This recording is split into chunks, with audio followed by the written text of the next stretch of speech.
We will defend these police officers. Listen to police officers' commands, listen to what we tell you, and just stop. The nation needs to realize that when we tell you to do something, do it. And if you're wrong, you're wrong. If you're right, then the courts will figure it out. We don't get to take the law, we enforce it. But at the end of the day, each and every member should go home safe. Sometimes the use of force is necessary. You need to comply with the police officer, the way the system was meant to be. Comply with the orders of police officers. Resisting arrest is a real and dangerous crime.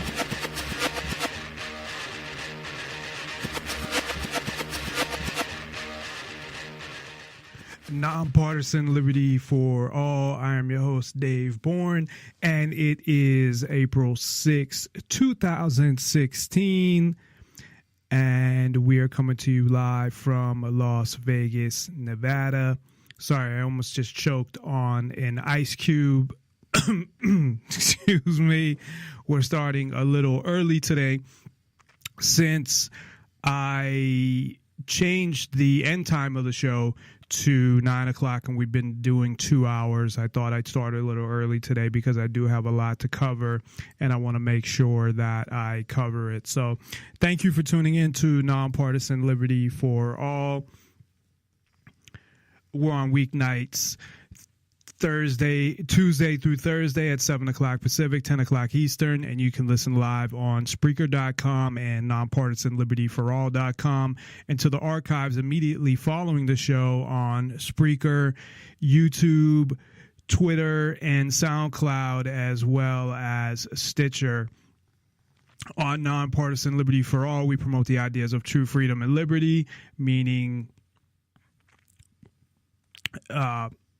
being able to do whatever you want as long as you respect the freedom of others and don't directly interfere with their freedom, as well as exposing government for what it is, a mafia based on extortion that rules without consent, by threat of force and violence.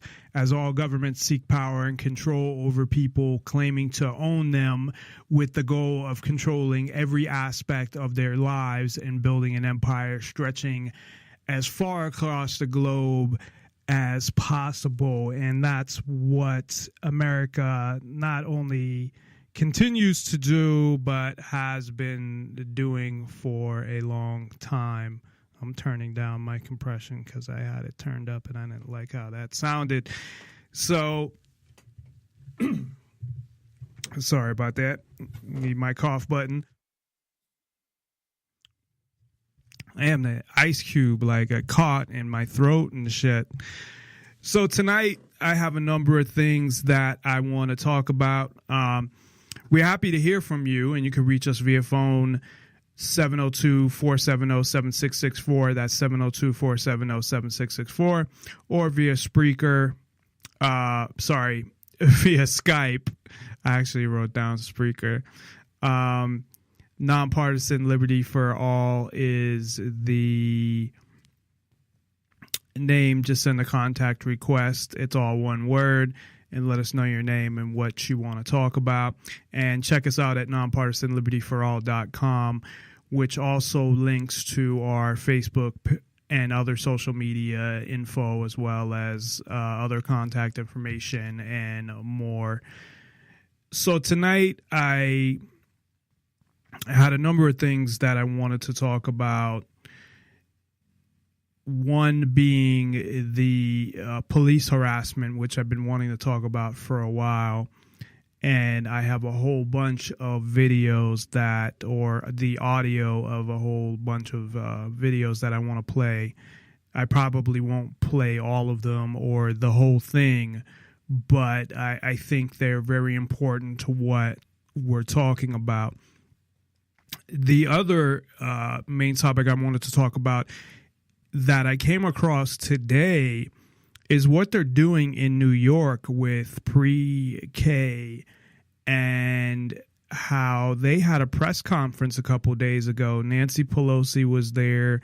This Congressperson, Velasquez, I don't know if she is, I assume when I hear Congresswoman, that she is actually part of Congress in Washington and not part of the New York State legislature. Also, the mayor of New York, Mayor de Blasio, was there, among others, and they had a press conference in which questions were asked, and they talked all about pre-K. Nancy Pelosi, of course, making some idiotic statements, in my opinion, and some disturbing statements as well.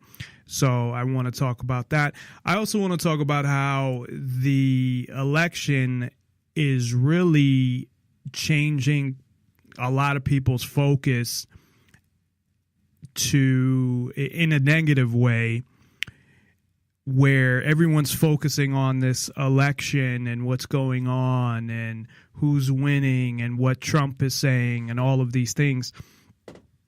And while they're doing that, there's all these other things that are going on where freedoms are being taken away. It's a perfect time for Congress to pass different laws because nobody's fucking paying attention. You even have shows like Alex Jones is dedicating all this time to Trump. Now, that doesn't mean he's not talking about other stuff, because he is. But at the same time, he's dedicating a lot of time to talking about Trump's the savior and he's going to defeat the globalists and all of this shit, which I think is a bunch of bullshit. And it's sad that he's fallen into that, although it shows even more how I disagree with his whole paradigm, which I always have. It's just he had a lot of good information, but he never came out as somebody who was against government or wanted to get rid of government. He came out as a person who would say all this bad stuff about government, how terrible it is and all this stuff. But if we get the right people in there and follow the Constitution, then we're fine. And it doesn't make sense. You can't come out and say the type of things that you're saying and that government has done all of these things and it's been able to happen, but you still want a government. It just doesn't make any sense. It really doesn't. So for somebody like him, of course, to still support the government and the police, even though he has spoken out about the police, but his main focus is the globalists. And I understand how that has an effect on all of these things that happen, but it may have an effect on, say, and I'm sure it does to an extent, because I said how like the federal government is getting involved in the local politics and trying to control cities and counties and getting involved in urban planning and stuff like that. But at the same time,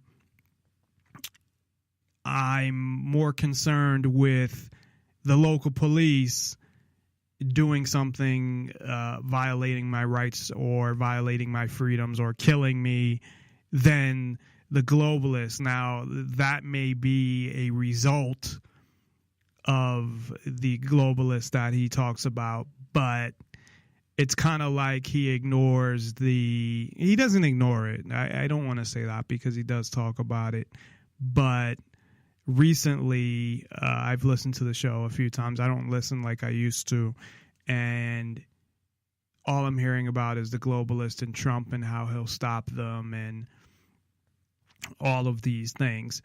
So at the same time, if people, as long as they're armed and stood up and threw out the quote-unquote globalist or didn't allow them to influence or do anything within the country, and I know a lot of it is the banks and things, then there wouldn't be any problem, or there wouldn't be any issues anyway. But you'd still have the issues with the police, with the local government, with the state government, all of these things. So any of his solutions do not solve the ultimate problem, which is whether it's on a state level, a local level, a federal level, the whole power thing. And you still have a ruler and you still have somebody ruling over you. Like when people talk about secession, yes, it's better to have a smaller government, meaning having less people rule over you, but you're still having people rule over you. And in some cases, it's actually worse because the less people that they're ruling over and the less amount of people that are ruling allows them to keep better tabs on things as well. So it can be negative also. But to me, it doesn't matter whether it matters. However, it's easier to take out a smaller government than a bigger government. But the point being that you're still being ruled over, and that's the ultimate problem. So while all this stuff is going on, if you look at any government media, it's pretty much 90% of the coverage is the election, especially when there is a primary or when there's a debate. It's all that's being talked about on talk radio. It's all that's being talked about on government media. So I've been trying to watch some of it, even though it's hard to watch CNN and Fox News and MSNBC. In the same way that I talked about yesterday, the limitations on talk radio and what's on, you have the same limitations news-wise, at least on TV. Now, luckily, we have the internet. And one of the things I didn't get to mention yesterday is how the internet is the closest to a freedom or a free society.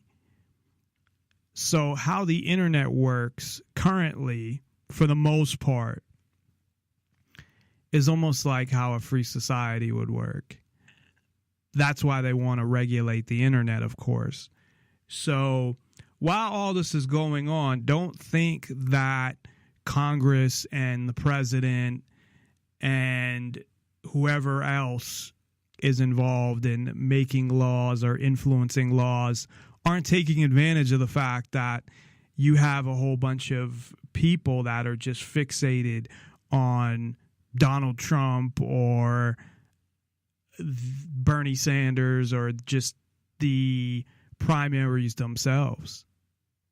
And then this whole thing, it's like a fucking, it's really like a game, man. It's like a season, the football season or something. And what's going to happen when they get to the convention and they don't have enough delegates? But that's really all we're hearing about. What about all of a sudden, did ISIS disappear now? There's no ISIS anymore? Did immigration you really only hear about from the candidates themselves or Donald Trump and his big wall? So not that I'm saying that that's an issue that's important to me, but I'm just saying these issues that they were talking about before, they're rarely talking about. It's still, I'm not saying that it doesn't come up at all, but the focus is the election. So, which really is one of the most meaningless things going on, because as I had mentioned before, I think the whole thing's rigged anyway, and it doesn't really matter who becomes president because it's all the same thing and nothing's going to change. So really the most meaningless thing is just being used to entertain people. And you have riots that are starting over this, and people are protesting. People are actually wasting their time protesting Trump rallies when there's so many more important things going on, when their freedoms are just being taken away on a daily basis, really. And I have a whole bunch of stories that I'm going to talk about. And it's people protesting a Trump rally. Who gives a fuck if Trump is having a rally? So what?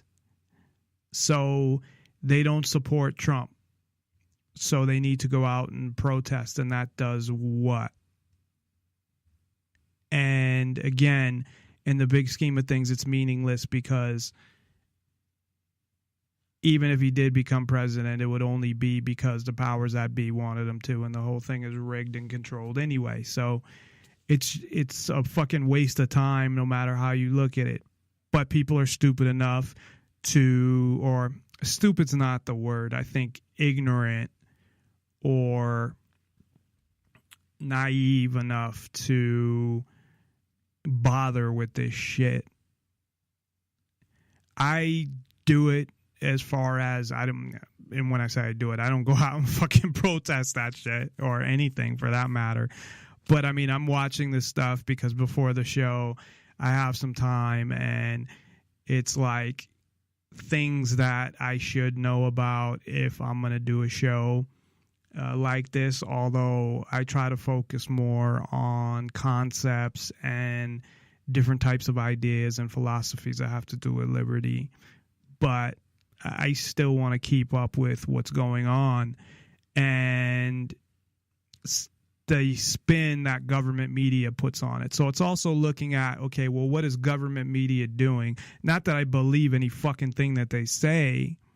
I don't believe any story really I hear anymore anywhere, but at least it's something that, okay, I can see what they're doing and what their bullshit game is or whatnot from watching some of these shows.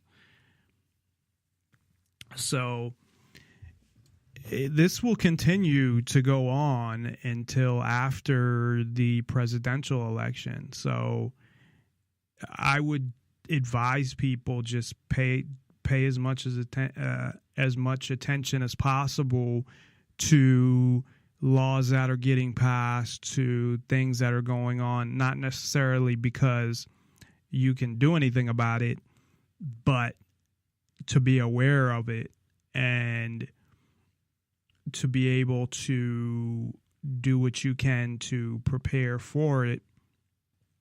And certain things, again, you get to a point where, as I said, I believe in noncompliance, and once they cross a certain line, which I think they've crossed already, but it gets to a point where people need to know that what they're doing and that they're passing certain laws or telling you that you don't have freedom to do this or to do that, that the government, I mean, they've pretty much told you that anyway, that the government owns you. It's obvious. Obviously, they own what you put in your body. They own your body because they can tell you what to put in your body, and they can put you in a cage for doing it. So I don't want to spend too much more time on this. I want to get to the pre-kindergarten conference that was held in New York on April 4th. At least it was posted April 4th. I believe it might have been. I'm not sure. No, because I think it said it aired live like 4 hours before that. So I think it did take place on April 4th, which was Monday. And, of course, they did it at a school to make it look like, I don't know, like better. And look at us, we're out of school. And they had the teacher there. And I believe it was the teacher that spoke because they had a few other people there who I didn't know. One was the assistant mayor, but they had a teacher there who spoke and they mentioned them as well.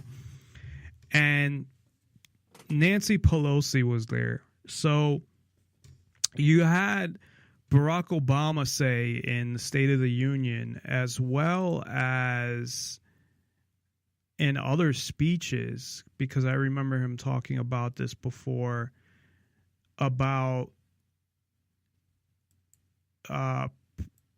pre-kindergarten and making it part of school that government funded. So it came off to me like it would be a mandatory thing, whether he said that or not. I don't recall him saying that it would be mandatory, but I think that's their goal.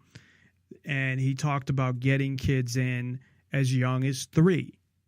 So you have a 3-year-old, you've only had them 3 years, which is pretty quick, and you're supposed to give them over to the government at 3 years old and let them take over their learning process and what they're, and they talked about this being full time. So I remember when I was in school, it was like 6 hours or something like that at least. And of course you have, travel time to and from school. Why should a 3-year-old, first of all, be in a government school being taught by strangers? I guess once they get to know them, they're not strangers, in a classroom full of strangers that they don't know, that they might not like, which is one of the other issues with schools in general, is that you put a bunch of kids and force them to be in a school, not so much in a school together, but especially in classes together where they may hate each other. That's just a breeding ground for fights and violence and name calling and bullying and all of those things. I mean, school is set up for that, and then they wonder why it happens. But at 3 years old, why would you give your kid over to the government so they can do a better job to educate a 3-year-old than parents that made a decision to have a kid that loved them? And I don't think that if you are unable, for whatever reason, to be able to still take care of your kid at 3 years old, and I know there are exceptions. I know there's things that happen where you have plans and they don't go the way they're supposed to go. So, but a lot of the time people go into things knowing that's what the reality of it's going to be, that they're not going to be able to watch their kid. They're at minimum going to have to be at daycare. But at least put them with a family member or something like that. But to put it on the people paying taxes and to essentially extend government babysitting so the government can indoctrinate your kids at an even younger age is crazy. And I think that really all parents should be, at least one of them, of course, should be home with the kid until they can stay home by themselves during the day, at least. Maybe 8 or 9, or between 8 and 10, something along those lines. Because otherwise, again, it's relying on the government to take care of your kids and educate them at the same time based on the curriculum that they came up with, which now is essentially federal. But even when it wasn't, it's the same thing. It's the schools dumbing kids down. And I don't want to get into all of that because I recently just did a show on it. But what they're doing in New York, they want to do all over the country. There's other states that are starting to adopt this. Now, of course, Nancy Pelosi wants to push this on a federal level, who's a congresswoman from California. For people that don't know, San Francisco is her district. I wish somebody would just vote her the fuck out, but it seems like she's going to be there forever. Career politician. I don't know that she's a career politician, but she's been there for a long time. So at least half a career politician. And because she's getting pretty old, so I don't know. She could have been in Congress in her 40s and still been there, 30 years already. I don't know the history of Nancy Pelosi. Actually, I do remember reading some stuff on her, but I don't remember all the details. Not something I really was concerned with, except for the fact that I think she's very dangerous in what her agenda is. But of course, she brought up a number of things.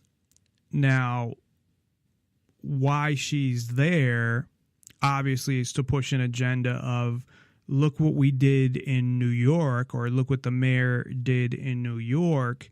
Now we need to do this all over the country. And this is beneficial in all of these ways. Of course, they're trying to exploit an agenda, and they're not going to mention any of the negatives. So I guess it's 4-year-olds in New York. I know Obama mentioned going as low as 3-year-olds, but it's 4-year-olds. It's a full school day. I remember in kindergarten, we didn't even have a fucking full school day. But her big thing was, well, single moms that are staying home with their kids will have the opportunity to work. Well, what does the opportunity to work do for the government? Well, it does a couple things. One, if they're on some public assistance, but I didn't even think of that in the beginning. I didn't think of them being on public assistance, but that could be part of it. I thought more of the fact that if there's single moms that are staying home with their kids, that, and this doesn't even really make any sense, because of course they could go to daycare and the moms could be paying for daycare, but she has an agenda of more women working, more women, equal pay for equal work, which the way they figure those stats out is ridiculous, because they don't look at the specifics of it. It would be impossible for them to do it. They don't look at the specifics of the people's past or education or experience or this or that. You can't just take as a whole, well, women make this much and men make this much, or even take the same job and say that, well, this person is making more than this person, and say it's because it's a man. And also things like women take time off for kids. Maybe they took part of their career off to raise their kids, so they don't have as much experience as a man who didn't. There's so many things that factor into it. And basically, I know all the companies I worked at just from my own experience, and it was all women in charge of everything for the most part. There were men as well, but, I don't know who made what, but I know when it came to higher positions within the company and moving up through the company, it was all women that were in all these positions. So she doesn't bring up any of this other stuff. What she brings up, of course, is, well, women will be able to have a career, maybe start their own business. And it's like, okay. So this is how ignorant this fucking idiot is. So she's talking about single mothers that aren't working that will be able to start their own business if they're able to bring their kids to school, which really makes no sense. Now, if she wanted to talk about stay-at-home moms that are staying home to watch the kids because it's too expensive for daycare and it wouldn't make sense for them to work, that, well, if they got free babysitting, essentially, free government babysitting, they could go to work and get a job, and then they could pay a bunch of tax money to the government. And the other thing that she had mentioned is this is an investment, and she said it in a weird way, but essentially meaning that it's an investment in the kids' education and future. So in the future, they'll be able to get a job. And I don't think there was actually an article that says there's no correlation between pre-kindergarten and being successful, but that they'll be able to get a job, so they'll be able to pay more taxes. So, and she didn't use the word taxes, but she said from a financial standpoint, it's an investment, because I can't recall the exact word she used, but essentially that is what, paraphrasing, she pretty much said, well, they'll be able to get jobs and pay taxes later. So it's an investment because we'll get that money back. She mentioned the deficit. That's what she mentioned. So she mentioned them being able to contribute to the deficit. So really, she's just grasping at straws, trying to figure out ways to put this in a positive light without revealing the reality of, we want kids as young as possible to be under government control, to be under government training, and to be under government indoctrination. Now, it's not mandatory at this point. I guess in New York, they've been doing it for 3 years. They went from 20,000 to 68,000 kids in this program of pre-kindergarten. But I think, one, the more I learn about government schools, and I know a lot, but not only do I think everyone should take their kids out of them, I, of course, don't think they should exist. I think that everybody should homeschool. And I believe that if you're in situations where, and I've talked about this before, if you're in a situation where both parents have to work, which I think is all by design, because 50 years ago, it didn't work that way. Usually, you could have a high school diploma, be able to get a job good enough to get by, have one of the parents stay home, usually the wife, and be able to support your family and still even have a house. You know, maybe not, the best house on the block, but you would be able to afford all these things. Now, by design, I believe, most families, both parents work. And that's how they wanted it. And they use different ways to create that, whether it's women's rights or whether it's other things that they did to, welfare, trying to break apart families through that way. And, oh, well, if you remarry, you will take your, government assistance away. So I think there were a lot of ways that the government tried to influence breaking up the family. Of course, the other thing was a lot of jobs went overseas, so you have that as well. And now it's just it's still inflation. It has to be a lot of it, the cause of a lot of it as well, obviously. Because if you could afford all this stuff on one income and now you need two, what does that tell you? So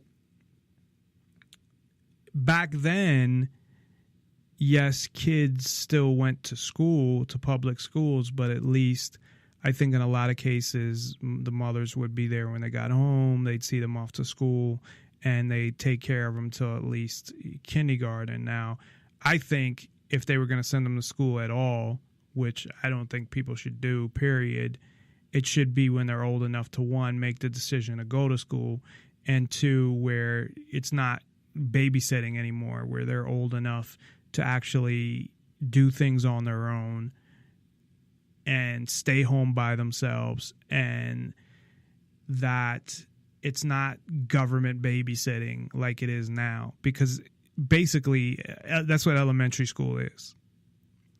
So anything before junior high really probably shouldn't exist, period.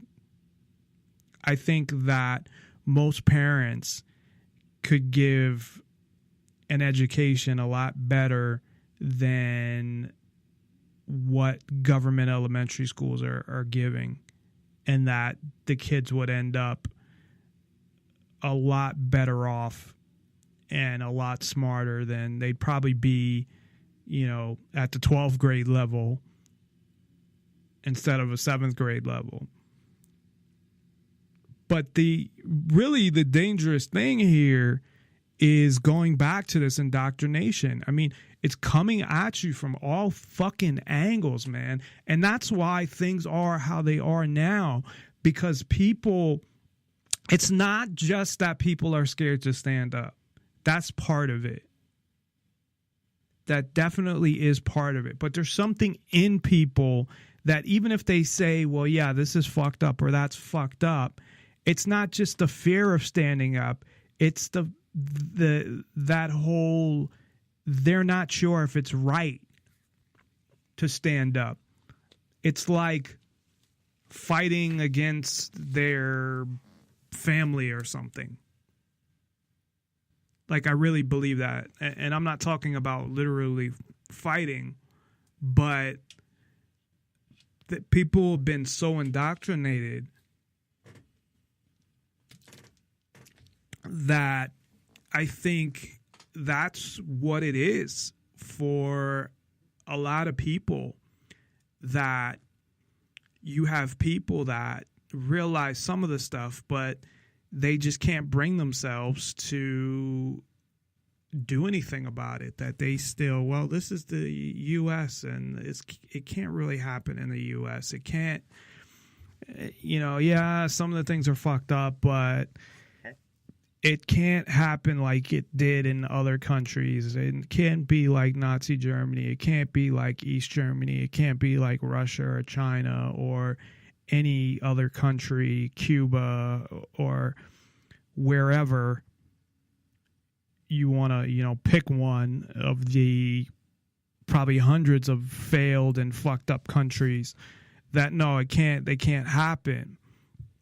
And that they've been so indoctrinated, again, that for them to rebel against the United States is just like, it's like in RoboCop, where they programmed into him that he couldn't arrest anybody that worked for the company that created him. So I think you have that as one of the things. Then at the same time, you have people that are just so indoctrinated that they're just, I don't know that there's any helping them. And that might not be true, because I've talked to people that said, I never was like this, and I was a big conservative, or I was a big liberal, and then I found this out and that out. And so who knows? But I don't see those people, most of them, doing a lot. Well, no, that's not the case. But so it is possible. But I mean, how many people like that are there? Not a lot. And I also compare it to religion, where if you get brought up really religious, it's hard for people to break out of that. Now, people do, but it's like there's still leftovers in the back of their mind or something, where it's hard for them to fully break out of that. And then I think you have people that are just generally straight up rebels like I am, and it could never liked authority, always had issues with it, and always questioned everything. And that's just how I always was. So for somebody like me, it's not that I'm giving myself credit. It's just my type of personality. It's just the way I am. Whereas there's not a lot of people that are like that. And with schools doing what they're doing, it just makes it even harder. And it's the future, if it continues along the path of kids getting educated the way they are through school and media and those things, I think we're fucked already. But the more that continues, the more fucked we are. So for parents that see these things, you can't send your kids to school anymore. You can't. And I know it's people grew up going to school and their parents went to school and it's what you do and all of this shit. But somebody's got to break out of this shit somewhere. Someone's got to break the cycle.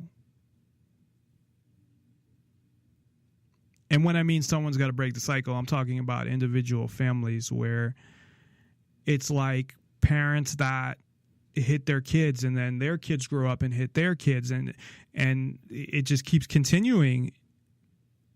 But somebody along the line has to wake up and realize, like, look, this is fucked up. This is not okay. We can't do this, and stop it and break that cycle. And that's happening with some people. And the statistics show that kids that are educated at home and homeschooled are, I don't know the exact, how many times as smarter, but they're a lot more successful academically. They're way ahead of the kids in public schools. I'm sure there's some that's not because they're being taught by idiots, but the majority of them are a lot further ahead of your average person in public school. And they teach you, and I talked about this, they try to teach you in dumbing you down how to not learn, how to make it harder to learn at the same time. They don't teach you the critical thinking, the questioning things, all of that type stuff. And they teach you discipline. They teach you how to live in their structured society. And that's the way it is, and that's the way it should be. Because they want to keep the status quo, maintain the government, continuity of government. So the press, I guess I call it the press conference, was really disturbing for me. Some of the other things that Pelosi said was, when women succeed, America succeeds. And she talked about equal pay, as I mentioned, for equal work. Something about sick leave, that I don't know who's not getting sick leave. Children, here was her other saying, I don't know who writes this fucking shit. Children learning, parents earning. Nothing reduces the deficit more. And that had to do with, kids growing up to make more money to reduce the deficit. Because, of course, who's the collateral on the debt? Well, kids are. We are. Anybody who is working and is going to be working over the next at least 20, 40, 60 years It's never going to get paid back anyway, but that's supposedly the collateral on the debt. There's going to be the interest payments, at least. That's where it's going to come from. But what good does having a kid and putting them in a school around strangers and having them taught that way? I don't get it. I really don't. That how that benefits a kid as opposed to spending the majority of time with their parent and then having play dates and stuff like that, occasionally as well. And I'm not saying keep them in the house and never have them around other kids, but other kids aren't going to teach you good things. You're not going to learn positive things from other kids. You're just not. Usually it's the other way around. So, again, I'm not saying, keep them away, but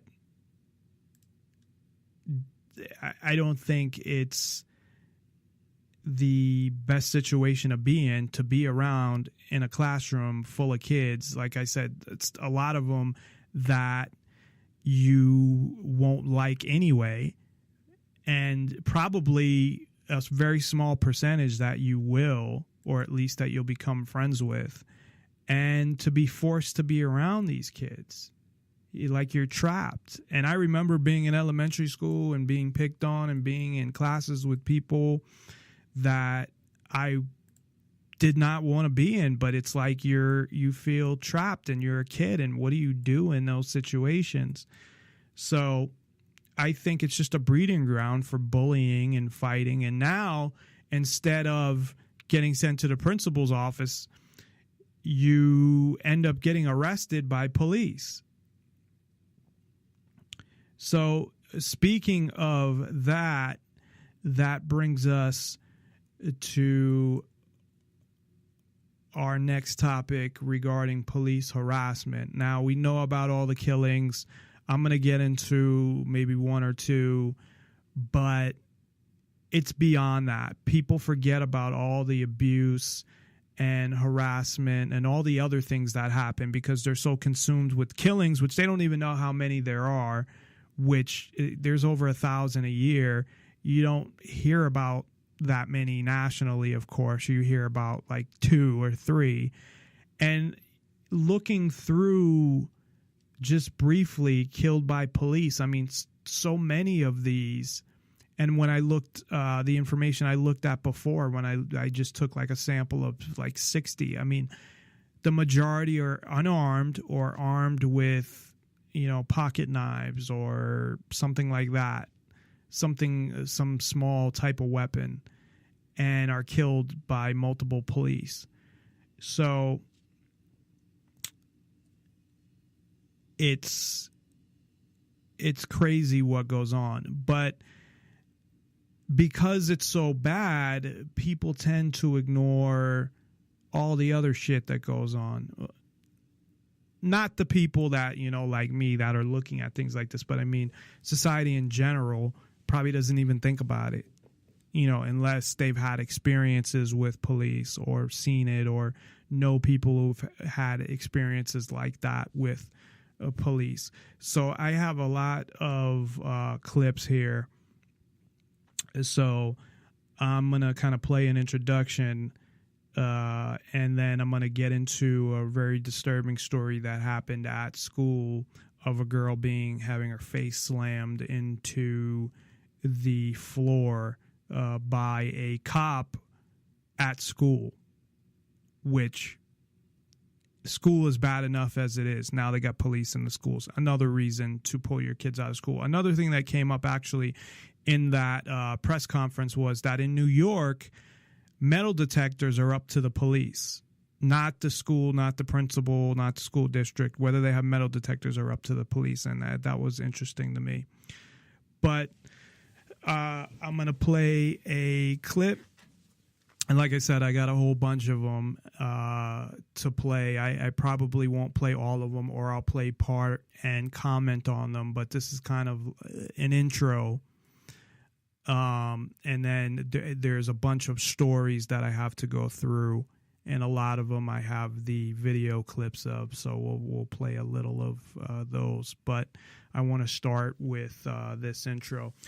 So if you'd like to call in and comment, you can call in at 702-470-7664. That's 702-470-7664. Or Skype in, username Nonpartisan Liberty for all one word. You can send a contact request with your name and what you want to talk about. And you can get all that information on nonpartisanlibertyforall.com. That's nonpartisanlibertyforall.com, along with other things like links to our social media, contact information, and all of that fun stuff. So we will be right back after this. nonpartisanlibertyforall.com. What if you're standing on a public sidewalk video recording and two armed gang members approach you, ask you to identify yourself, start assaulting you when you don't comply with the request, tie you up, throw you in the back of their car, and transport you to a cage where they keep you until they're ready to let you out? And while you're sitting in that cage, they call some of their buddies who steal your car and take it to their property. Would their actions be right or wrong? Would it matter if the two thugs weren't Crips or Bloods? What if they belonged to the largest, most powerful, most organized gang in the neighborhood, called the state and federal police? This one right here is a jailhouse lawyer using the ID. I will, no problem. I will give my ID if I'm being charged with something. I don't have to show my ID unless I'm being charged something. That is the law. There's a probable cause for us to be out here. Yes, sir. I want to know who you are. So I'm requesting your ID. You failed ID, I'm going to take you into jail. And that's law. That's the law? That's the law. What's your name, sir? Lockhart. What's your number? I'm sorry, I don't have a good video. 1064. 1064, Lockhart? Okay. So what's my charge? You're not being charged with anything. Then I don't have to show you my ID, sir. You're involved in an investigation. You want to interfere with the investigation? You're going to jail for interfering with a police officer in performance of an investigation. Do you understand that? Sir, Do you understand that? Yes or no? I plead the fifth. You plead the fifth? Let me have your ID. Sarge, can I go on? No. I'm going to take a step back because I'm feeling threatened. You are an armed civilian, sir. Lisa, please. No, you can't do this. This is illegal. Lisa, Hey, whoa, she didn't Lay do off nothing. of her. She didn't do nothing. With virtually unlimited funds, these badged enforcers have the resources and power to make your life a living nightmare. Now, under normal circumstances, when somebody assaults you, you can fight back to protect yourself or your loved ones. But when a police officer harasses or attacks you, your retaliation will certainly bring the wrath and full force of the state down upon your head, complete with reinforcements, helicopters in the air, dogs on the ground, and you either behind bars or taking up the next cabinet space in the local morgue. Unfortunately, our reality is that bad cops have the power to harm you and your family, steal your property, ruin your public record, imprison you for life, and financially bankrupt you. So what do? Do you roll over and just let them get away with their disregard for justice? Or do you stand up for principle and hold these costume thugs accountable? It's at this point that Jefferson's assertion rings true. When injustice becomes law, resistance becomes duty. And it's really the duty of the people to rid themselves of their ignorance and stand on the high ground of useful knowledge. Remember, knowledge is power, and a plethora of examples should tell you that bad cops love to take advantage of those who don't possess that power. First, you need to know that you have a right to film any public servant at any time in any public place for any reason. The court case Glick versus Koenig established that. And even if it didn't, the First and Fourth Amendments of the Bill of Rights firmly establishes this. And even if those didn't exist, the law of common sense trumps it all. If you encounter a public servant, then any member of the public has a right to record any servant who claims to serve them. Now, unless you're operating a motor vehicle or flying as a passenger on a commercial airline, and except in these states, you never have to provide an ID to anyone upon request. Even in these stop and identify states, the request must accompany the officer's reasonable suspicion that you have committed, are committing, or will commit a crime. And this reasonable suspicion must be specifically articulated. If they can articulate why they reasonably suspect you of committing a crime, they can, according to the courts, legally detain you. A way to quickly test this is by asking the officer, am I being detained or am I free to go? If he says you're not being detained, you can take that opportunity and walk away right then. If he says he is detaining you, ask him to specifically articulate his reasonable suspicion that you have committed a crime. If you're detained, you'll have to decide if withholding your identity is worth the possibility of arrest or prolonged detention. Here are a couple of examples of people who refuse to hand their IDs over to police. Credits for each video can be found in the description below. Clearly didn't like that I was pointing my camera to videotape him. He thinks he's being funny now. Alright, go take your hand out of your pocket. No, sir, I haven't done nothing. I've done absolutely nothing, no. Hey, seriously. Put your gun down, really? This one's really got a gun on me. No, you don't touch me. You don't touch me. I'm at that address, so I'm gonna be in a... You don't touch me. Hey, man. No, you don't touch me. When I tell you to take your hand out... I've done nothing. Nope. You need to relax. What have I done? Why'd you get out of your vehicle? You're taking a picture of me. I'm taking a picture of you. Take a picture and leave. Okay, I don't have to leave. Neither do I. So, I told you to take your hand out of your pocket. I just want to make sure you don't have a weapon. You know I don't have a weapon on me. Okay, I don't know that. You do that. I'm completely clear. Wrong. You have your gun out because you're a police officer. You're trying to intimidate me, and this is going all over YouTube. What's wrong with you? Your station is corrupt. Oh, okay. Are you some kind of a constitutionalist? No, sir. Crazy guy or something like that? Is that what you're going after? Is that where you're going? Are you throwing claims around? Yeah, I just came to get some stuff from the store. Yeah. Just see what's going on. Not interfering with anything. I'm just. No, you're not interfering at all. Yep. My partner didn't know if you were with that group or not, so you just told me. No, I don't know these. I don't know any of these people. I'm just bystander. Just real quick, you got your ID on you? I'm not required to show that to you. Well, would you ask me that? Because he thought maybe you were with that group. That's what he told me to come talk to you. Am I being detained? All I want to do is see your ID. I'm just not required to. I'm not required to provide that in Minnesota and 34 other states, unless like I'm under suspicion of committing a crime, and I haven't done anything. So am I being detained or am I free to go? No, you can leave if you want. Okay, thanks. I'm just exercising my First Amendment right here. Just to hang out. Just watching what's going on. All right. Thank you, sir. Have a good night. Yep, take care. How are you? Not bad. Just so I can concentrate on what you're saying. Yep. I'm just gonna. Okay, I don't consent to any searches. I just want to make that clear. I'm not gonna search it. I don't consent to any seizures either. Okay. I'm just gonna hold this so I can have a conversation here. Okay. What crime am I suspected of committing? And you just pointed that gun at me when it was loaded, just so you know. You twisted it, pointed it right at me. Before you wrecked the slide, you pointed it right at my legs. People are calling about a guy walking around with a gun, so. Okay. That's not illegal. Can I have my gun back and get moving along? Need your ID, and then we'll get you on your way. What crime do you suspect me of committing? Like I said, people are starting to call about a guy carrying a gun. Yep, that's a report of illegal activity. What crime do you suspect me of committing? In order to stop me, you have to suspect me of a crime. Can you get your supervisor here? He is on the way. Okay, thank you. Okay, well, like I said, people are concerned. It's a public safety issue. So I'm here to make sure everyone's all set. Make sure you're all set. Okay, so I just need to get your ID, and then we call it good. No, sir. You're not going to give me your ID. Unless you are issuing me a summons as 17A, 15A I need to make sure requires, then... Can you let me speak for a second? Yep. I need to make sure you're not a felon carrying this. Do you suspect me of being a felon? I don't know you. So okay, if you don't suspect me of being a felon, then I would like my gun back and I would like to proceed on my way. In order to carry a gun, you're not allowed to be a felon. Correct, but unless you suspect me of being a felon, there's no reason for you to stop me. There is a reason to stop you. Unless you suspect me of a crime, as Terry v. Ohio, Delaware v. Prowse requires you to have a suspicion of crime before you detain an individual. Brown v. Texas does not allow you to stop an individual and demand their ID. Can I get your first name so I can speak to you on a person-to-person basis here? No. You're not going to give me your Nope, I'm not going to. You're going to be that type of guy when you're trying to have a conversation. I'm sorry, sir, but for my own protection, I would rather not give you anything because any name I give you is going to go in the police report about this incident. There's going to be no police report. There's a police log generated for every call. This is called a pedestrian. Yep.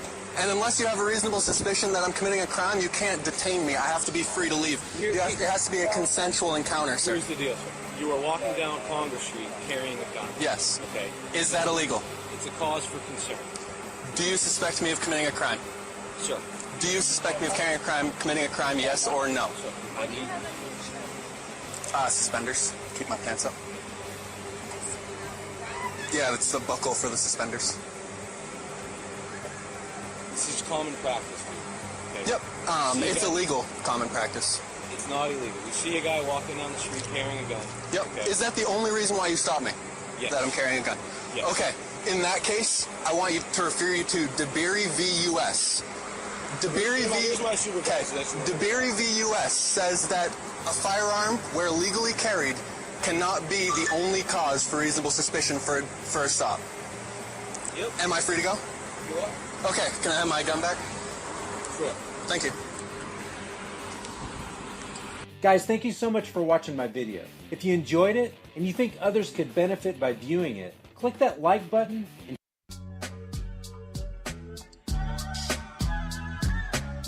promoting the ideas of true freedom and liberty, nonpartisan liberty for all radio with Dave Bourne.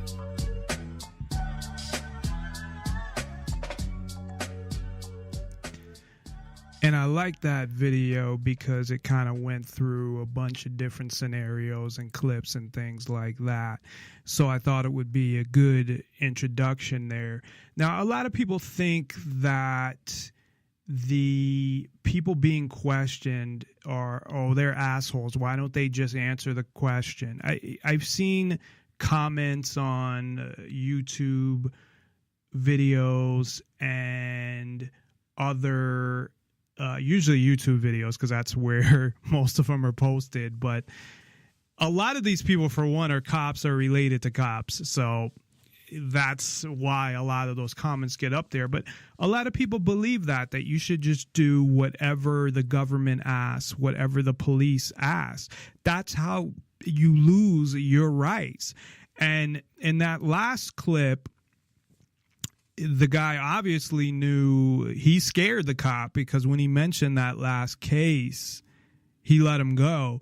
So it's good to know the law.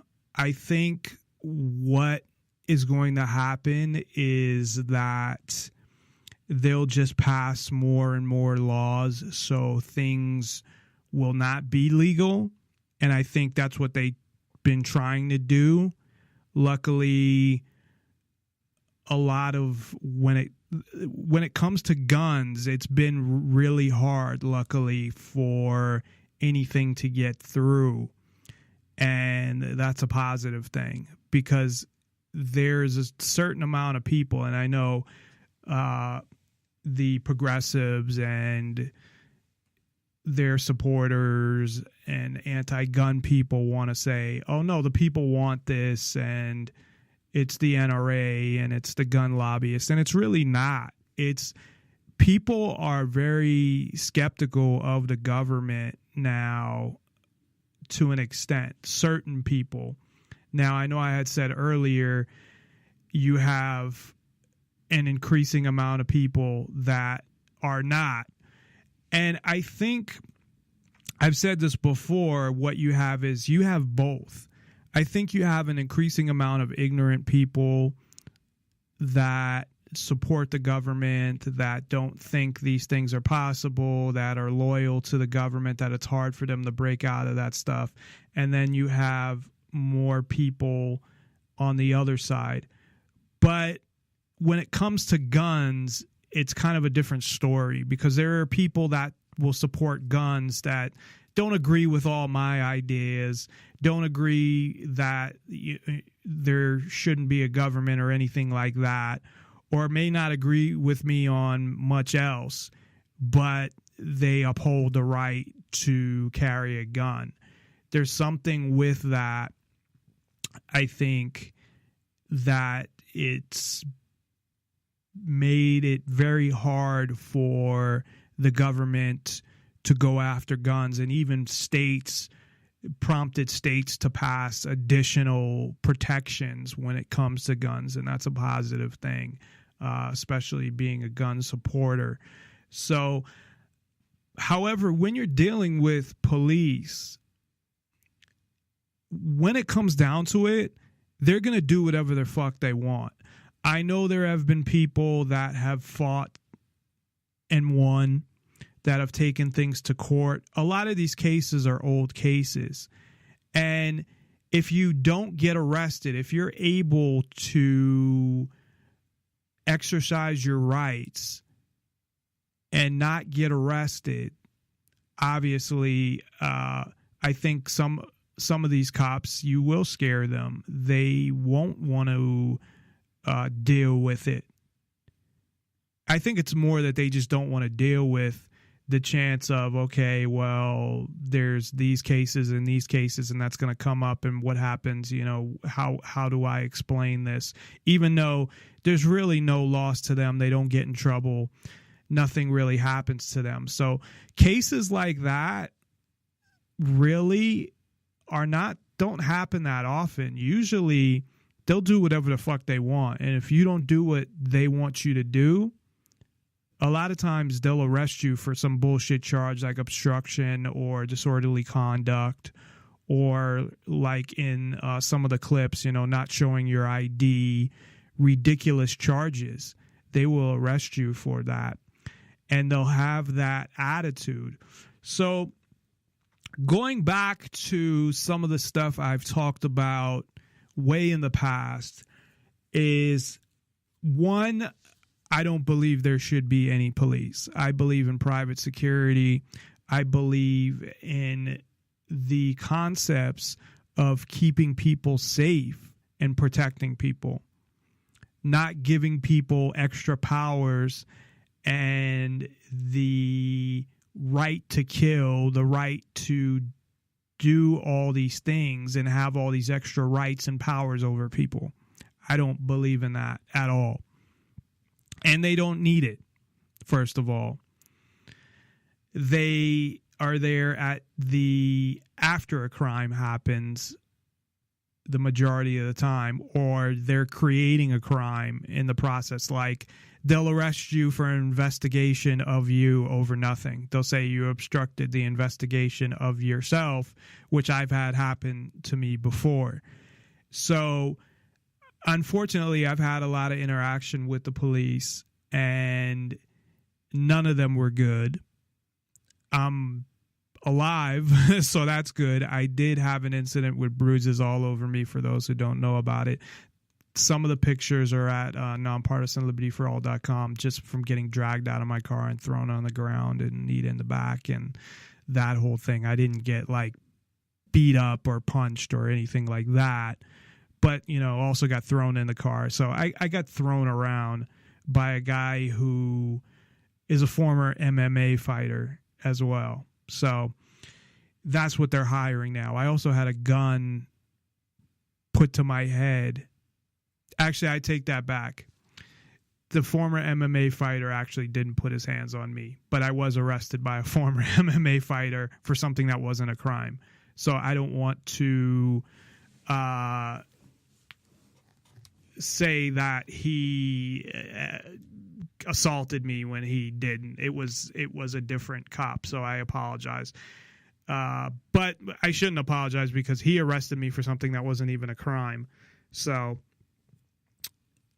but the guy that did throw me around and had a gun put to my head, or who put a gun to my head, was former military. I do know that because he had said that in court when my lawyer questioned him. So that's who they're hiring as police, former military guys that are already used to being out there with enemy combatants, and everybody's the enemy, and now they're in an environment where people aren't supposed to be the enemy, and they come back trigger happy and end up shooting a bunch of people. And luckily I wasn't shot, but I easily could have been. I had a gun, but pretty much it wasn't pressed against my head, but it was level inches from my head as I was sitting in a car, and a cop came right up, gun pointed at my head. If I would have moved the wrong way, who knows what would have happened. And it would have been completely justifiable, even by Nevada law. So when we're talking about dealing with police, like the government, for the most part, and this is just in general, and I'm not saying that you shouldn't bring these things up and these cases up. I'd rather just not say anything and tell them that I'm exercising my right to remain silent, and that's it, and that I don't consent to any searches, than even bothering bringing up any other, explaining things. But that, when you know your rights, like in the clip there, he was able to explain that he has the right where he was to open carry, just like in Nevada, and that they don't have the right to stop you for open carrying, because if it's illegal, as he said, unless they have a reason to believe that you're a felon. So if they knew who you were and they knew that you were arrested for a felony before, then they have a right to stop you. Besides that, unless you're waving it around or pointing it at people, if it's sitting on a holster, they don't. I occasionally open carry.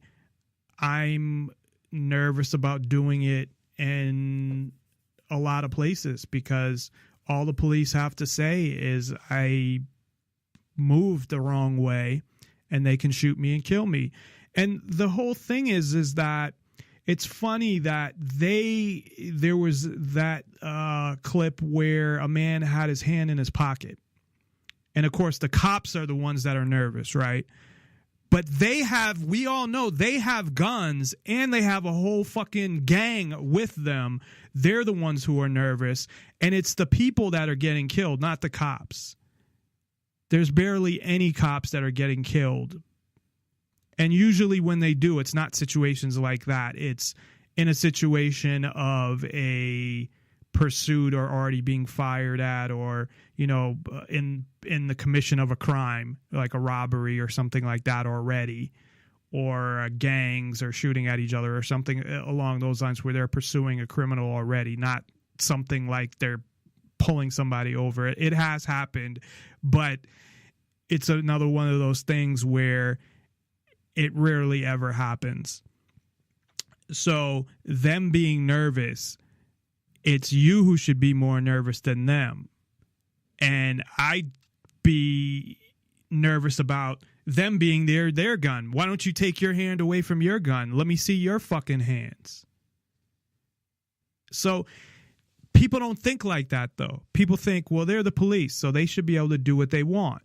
Just like if you get pulled over and say you were speeding or just a normal traffic violation, and they ask you to get out of your car. Usually they'll only ask you to get out of your car if you're not doing everything they say, whether it's legal or not. But they have no right to ask you to get out of your car. But they will rip you out of your fucking car.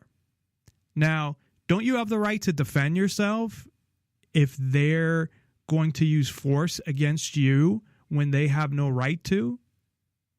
And really, they don't have a right to use force against you unless you're attacking them or you're attacking somebody else and they're protecting that other person. But that's the whole thing. That's the point that was made in that video, and I've made numerous times. I'd rather anybody else attack me than the police, because I can defend myself against terrorists. I can defend myself against criminals. I cannot defend myself against government agents unless I want to die or be charged with a crime. Now, that doesn't mean if somebody breaks in my house in the middle of the night, I don't know if it's police. I don't know who it is. That doesn't mean I'm not going to defend myself. I'm just saying if I happen to do that and there's people who have and they didn't know it was the police, they've gotten killed, they've gone to jail. There have been a couple of people that have gotten off. But usually the police are going to get away with 90-something%, probably 98% of the things that they do. It's just a fact. And imagine all the things that we don't even hear about. So going back to my philosophy on police, I believe all police in their jobs, and I'll be very specific when I say in their jobs, are bad. And I'll tell you why. And I base this upon a number of factors. First, my experience with police, my research on police, my friends and relatives and anybody that I know personally's experience with police, and the fact of what their job requires. So I would not say all police are murderers because it's not true. To be honest, there's about something like 1,100 people that we're aware of. I'm sure a lot of people disappear. They may be criminals. They may not be. But I would probably say if we know about 1,100, and this is a huge country of 300 million people, I would say probably 1,500. But if you look at 2.5 million people a year die, I can't look at something else that's small and then look at the police and say that it's an epidemic, that people are getting killed by the police. It's not like it's the number one cause of death or it's even in the top 10. However, it is happening every day in this country, and you're talking about the government killing its citizens. So even though it's a much smaller percentage of deaths, it means a lot more than if,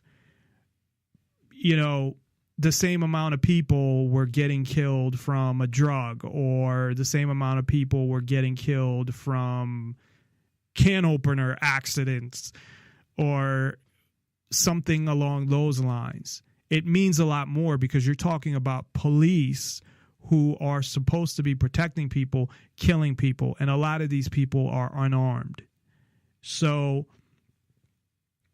even though it is in the big scheme of things, is it a huge number in terms of population and interactions that they have?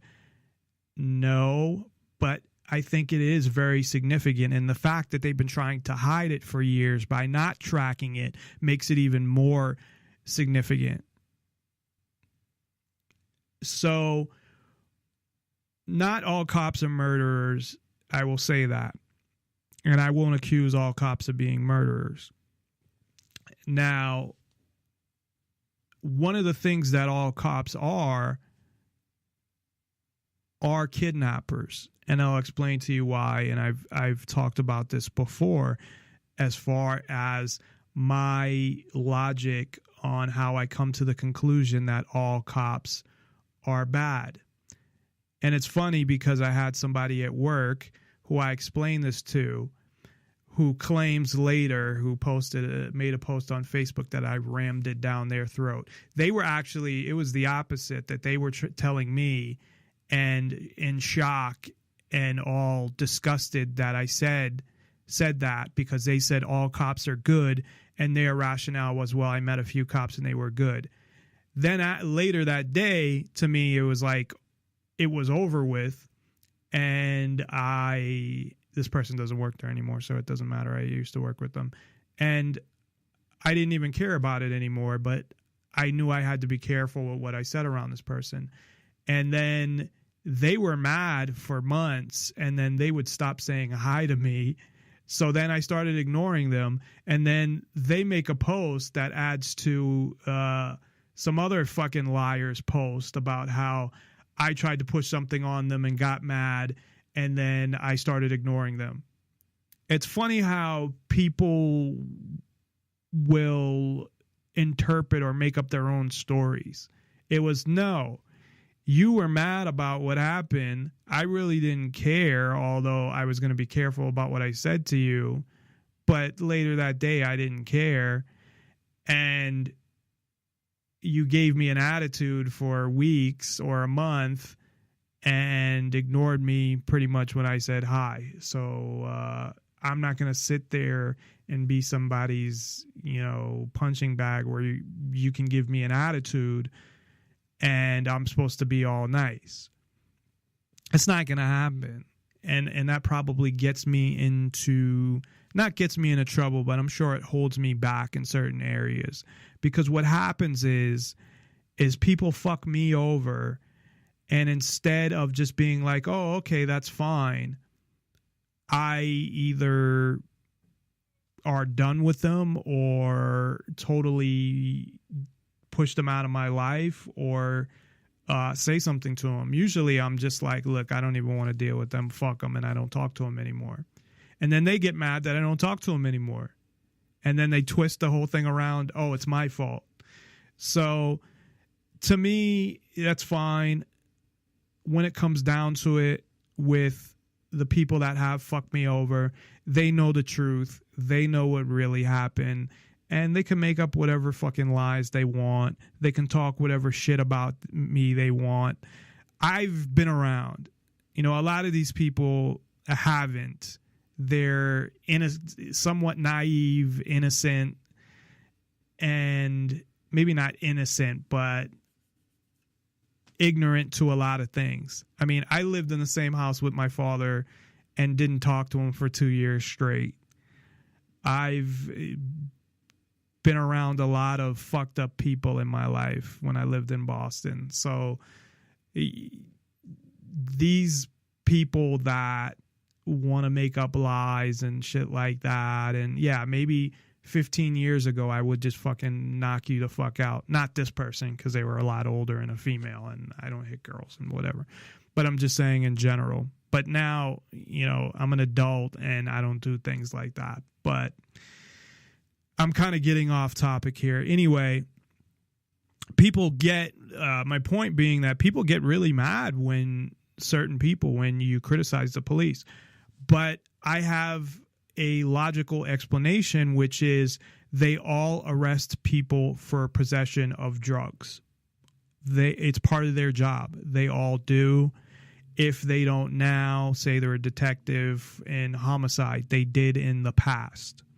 So if you handcuff and put somebody in arrest someone or put them in a cage for possession of something that they have the right to possess, just because the government says they don't doesn't mean shit.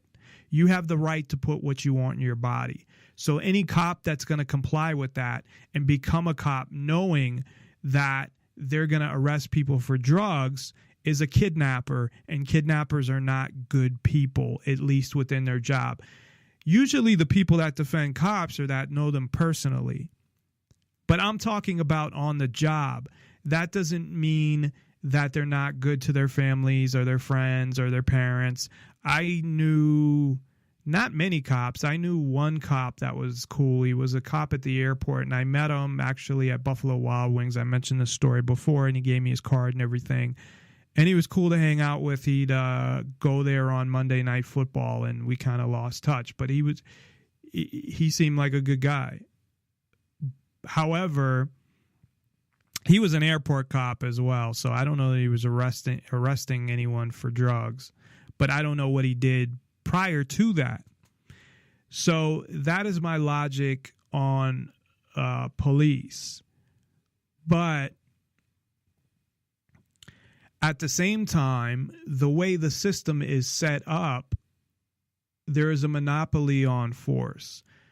What that means is that the police are the sole protection agency or sole enforcement, really not protection. They're the sole enforcement agency because they are the part of the government who has a monopoly on force. Now, and I wouldn't say sole enforcement agency, but the government is, because they have the FBI, they have Homeland Security, different types of police, state police, highway patrol, whatnot. So they have no incentive to cut costs, to provide better customer service, to improve on what they do.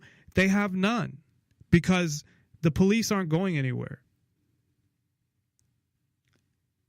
They're a monopoly controlled by the government. So the police know that they don't have to worry about getting put out of business by another police company. And that's the whole thing about the free market, of course, and I mentioned this. The market is you. The market is the people. Somehow people get confused on that. But that even makes it worse because they get this attitude, and you could hear it in the video in a bunch of circumstances, that they have this power that they're given and they can do whatever they want, and they have this attitude that they can tell you what to do because if you don't do what they want, they can use force against you. Now, this whole idea that you cannot defend yourself against the police without being killed or without going to jail is ridiculous, because they are violating people's rights on a daily basis over and over and over again. And we're not hearing about it. I'm not talking about the people that are getting killed. I'm just talking about the people whose rights are being violated. And it can even be as simple, and in this case, I don't think you have the right. There's no self-defense issue here. But when a cop pulls you over and gives you a ticket and gives you an attitude and a lecture about speeding, who the fuck do they think they are? But there's no incentive for them not to do that. So the first story I want to talk about is recent. This was posted today in the Free Thought Project, and there's a video of a girl who was flipped over, slammed right into the floor, a skinny girl, and it was done by a cop who is in the school. So now there are police in the school. We talk about that all the time. First of all, why are the police in the school? Because they shouldn't be. How does that help anybody, really? Because if there was, they, of course, inflated the whole mass shooting thing like it happens every day and it's so common, and which is a bunch of bullshit and is not the reality. But what does that do? Really, what it does is intimidate kids, probably scare kids. And this was a 12-year-old girl, mind you. A 12-year-old girl. I can play it's only 43 seconds, the video. Obviously, you can't see it, but you can go to the freethoughtproject.com and find the article and play the video. But I do have the audio of it, or did I download that? It's really just, you're not going to hear much anyway. It's really just people yelling. They just slammed her on her face, and how she looked to be unconscious for a minute, and then they put her in handcuffs. Now, the video, and I know the cops, of course, are going to say this, well, you only saw when we threw her on the floor and handcuffed her. Now, I don't see any reason why you'd have to do that to a 12-year-old girl. They're not saying she had a gun on her or any weapons on her.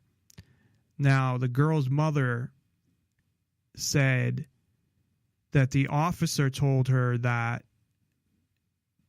the girl tried to kick him and that he thought she was going to start a fight with another student.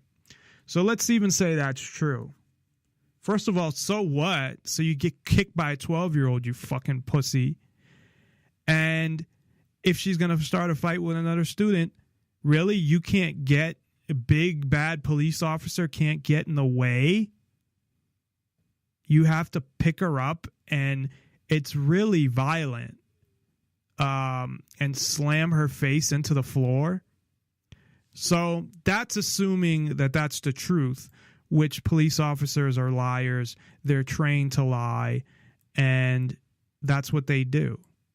That's part of their job. If it's not in their job description,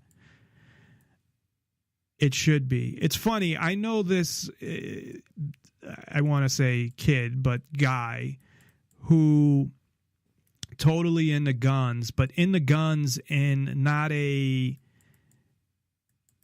collector, go to the target range and self-defense, like if you fuck with me, I'll shoot you type of attitude, and I'm a hard ass. And what did he end up becoming? Well, he ended up becoming a North Las Vegas cop, of course. And he had that whole attitude, like the attitude that I really like to avoid people that are like this. And it's people that want to act like a hard ass, always trying to prove how tough they are, and will make comments like, oh, if you did that, I'd just shoot you. Like stuff like that. That's the type of person he was. And of course, he became a cop. And those are the majority of people that become cops, unfortunately. But what the girl, I keep getting these ads that are popping up that fucking blocked my story. According to the girl, but I remember from when I read it earlier, she was talking to one of her friends, not fighting, and they weren't even having an argument. So that is what she said. Now, again, I think it's irrelevant. And this was in San Antonio, by the way. I think it's irrelevant whether what the cop said had happened, which is probably bullshit, had happened or not. Really, she's just going to kick a cop too. But he just slammed her. It's disgusting. And this is what police are in schools for, and handcuffed her. So it doesn't say if they charged her with anything. He's the officer, Joshua Kehm, Kehm, and you can find his LinkedIn profile. According to that, he's been with the San Antonio Independent School District since February of 2015. And it's insane. When there shouldn't be fucking police in the schools in the first place. What is the purpose? Because they're arresting people, and I did a show on this, they're arresting kids all the time. So you got to go to school and worry about getting arrested? Now, again, if you're doing something like if you kill somebody or you're shooting at somebody or something serious, but if you get in a fight, you got to get arrested. If some kid got tasered for breaking up a fight, if cops interpret things the wrong way, it's just, and it sends the wrong message. Metal detectors and police in your school. Who would want to go to that school? Get your fucking kids out of the schools. That's one way to help bring down the system.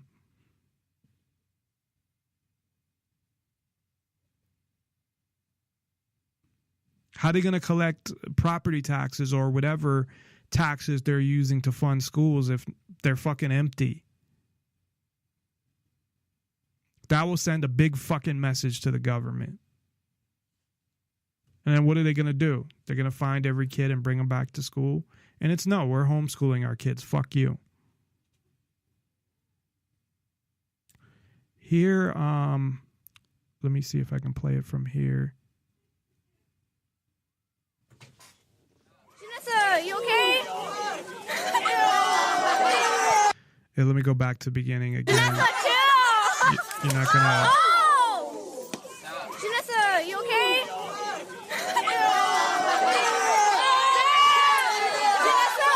Janessa, you okay? She landed on her face. Janessa, you okay? Janessa. I told you not to.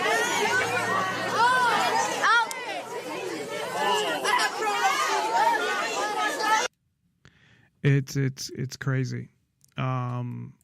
It's a very disturbing video. Again, I know the officer already said what they said, and that doesn't do it. That's not a 12-year-old girl. No way. And it's probably bullshit anyway. Unless he has a video of her actually doing it. It's funny how the cops will say things, never have videos. Then the people that have the videos, they'll say, well, you didn't see what happened right before that. Well, whose fault is that? If you're worried about it, why don't you get your own camera? You know, even a fucking cell phone, it would be easy to clip on to a pocket. And if something's about to happen for your own protection, you know, hit the fucking record button.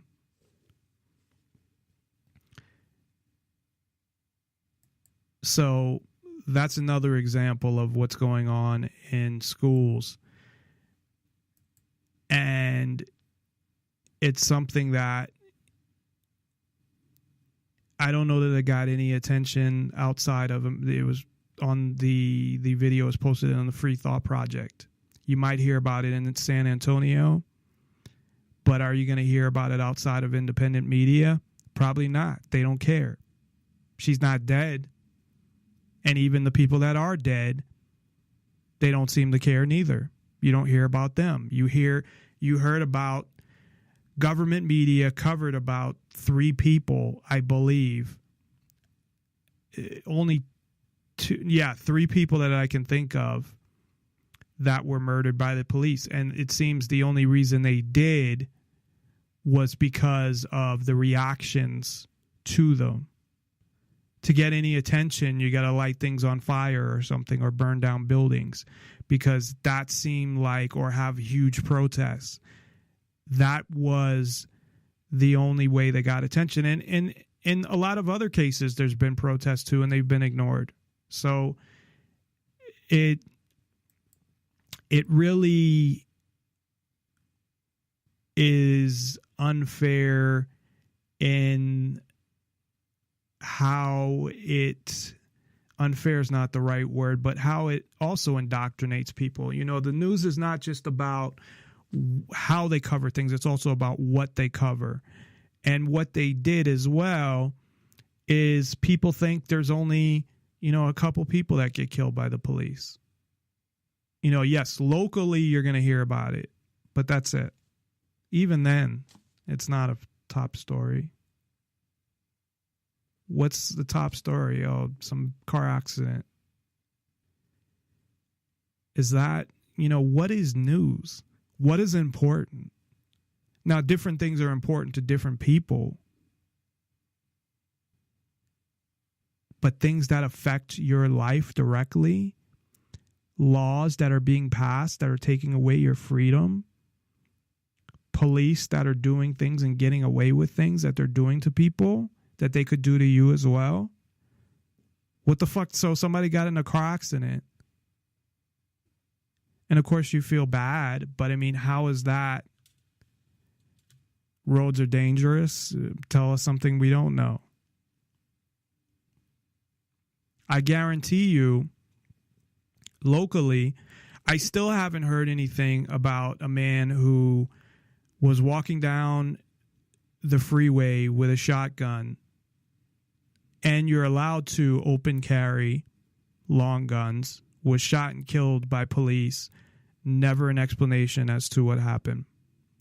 His car could have broke down and he could have had it in his car and he could have been carrying it. I never heard what happened. And I looked 6 months later for the story. I found the original story and that was it. And nobody gave a fuck. There was a kid killed by Red Rock, 20 years old, by park rangers and state police. And they claim, oh, well, he was trying to get the gun that was locked up. Well, how could he get the gun that was locked up anyway? Obviously, it's locked up. Was that a national story? No. Was that even the number one story locally? No. A car accident where, you know, a 3-car pileup where people get killed would be a more important story. And that's an accident. And of course, again, it has nothing to do with the people. Of course, we care about those people and wish that didn't happen. But the story part of it, why is that more important? And how is it of any importance to your life directly? I mean, obviously you can't worry about everything that happens to every person because there's 2.5 million people that die in the U.S. alone. But something like someone being killed by a police officer, yeah, that's a big thing, especially if they're unarmed. Or somebody being thrown at a 12-year-old girl being thrown to the ground like that. But you're probably not going to hear about it outside of San Antonio or outside of independent media. So I'm going to play another clip. I may stop and talk through this. Well, this first clip I won't. It's actually about a mother that was raped by a sheriff in front of her 3 kids. So I want to play that. And then there's a story that happened in San Diego, and I do want to talk about that. So I'm going to play both clips, but I will probably stop during the second one, which is the longer one. And there's a story that actually accompanies that and talk about what happened there. So again, if you'd like to comment on any of this, 702-470-7664. That's 702-470-7664. Or you can Skype into the show, username Nonpartisan Liberty for All. Just send a contact request and your name and what you want to talk about, and we'll get you on the air. So we'll be right back. Nonpartisan Liberty for All and nonpartisanlibertyforall.com. Little red light comes on.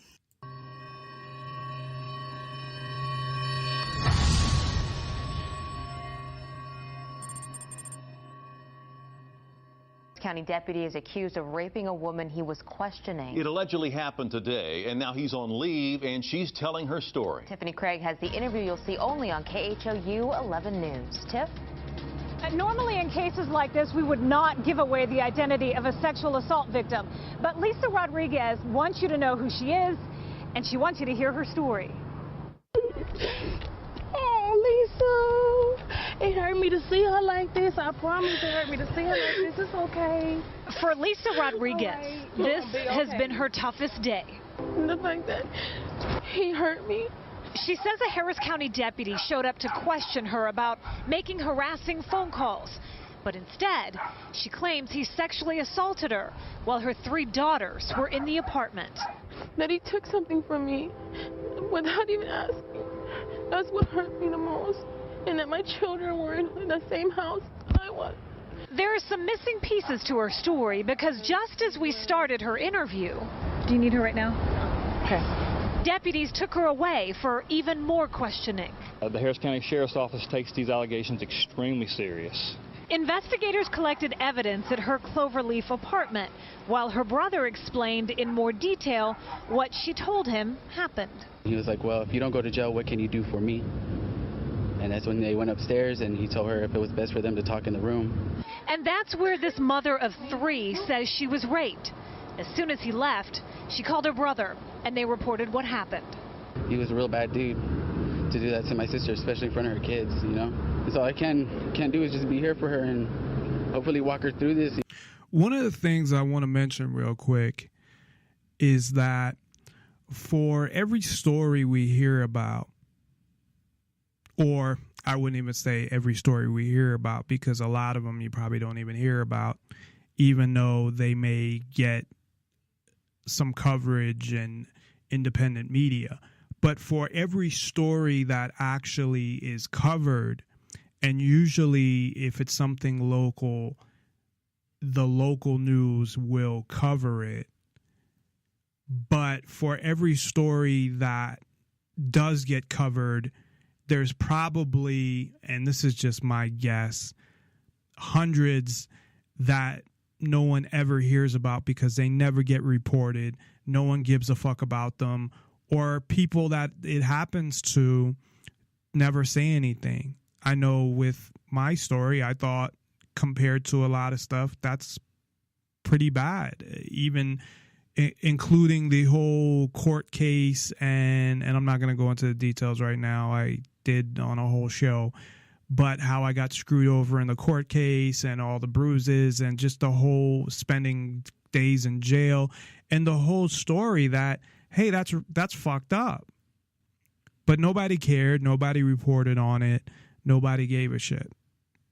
So, and I actively tried to contact people about it. So what about all the people that just get screwed over and just say, well, no one's going to care anyway, so no one ever hears about it?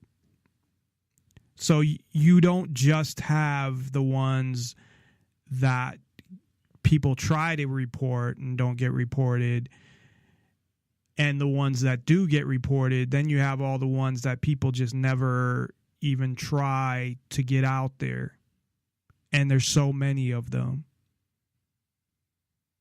So that's why when looking at a lot of this stuff, cops can say, well, it's only a small amount. And to me, that's a bunch of bullshit. It's not the few bad apples, it's the other way around. It's maybe you have a few good apples, but they're trying to push them out as well. And even then, if they're kidnapping people as well. So essentially, as I said, that's how I come to the conclusion that all cops are bad. So I'm going to go back to the clip. You know, stand by her side and she'll get through it. So while the sheriff's office investigates one of its own, Lisa is trying to find a way to trust again. Both the Internal Affairs Department and the Special Victims Unit are investigating this case. By the way, as long as that investigation is going on, that deputy, whose name hasn't been released, will be relieved of duty. We're live in East Harris County. Tiffany Craig, KHOU 11 News. You know, sifting through the news stories that I wanted to see if I could do today, I had to post this one. This is... Little red light comes on. Yeah, it's on. It's not on. Okay.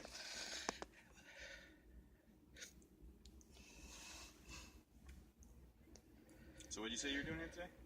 Enjoying the day at the park. Okay. Do you come down here a lot? Yes. Okay. What's a good phone number for you, Nadia? Well, I don't have to give that information. Why don't you want to give that information? Because I don't have to. Okay. Have you ever been arrested before? No, I don't have to answer any questions to you. So have you been arrested? Cell phone video shows a cop giving a driver a ticket after asking to be paid for it. That's a little bit confusing, but you'll find out what I mean in this video. You and your friend got any money by these thorough show tickets? Support your police department? $10 each, man. Either you buy these or I take your car because it's unregistered. $10 each, man. Support your police department, man. You got any kids? I do not. Do you have any kids? You got any sweetheart? Yeah. I'd rather take my girl than this guy. It looks like you want to look like two fruitcakes, you know. That's Yeah. All right, well, listen, my man. I gotta give you the $10 money, a or piece. All right. pay there. No. You already paid. You got these tickets, man. Go support your police department. Okay. Support cops like me that instead of taking your shit, you two walking. I just buy these three tickets. All right. That's it. Cool. All right, you got $30, $10 a piece. $30. I get two? I don't want to take this guy. Well, let him buy it too, or else I'll take the shit. Okay, look, he's not. So essentially, what you had there, I'll comment as opposed to the young jerks who aired this, but they got pulled over. I don't think their car was registered. And what the cop did, instead of taking their car, he said, you buy these tickets to some cop thing and I won't take your car. So basically he blackmailed them and said, you know, you give me money for these tickets, forcing them to buy these tickets, and hey, I won't, you know, tow your car, which is really fucked up when you think about it. It's blackmail.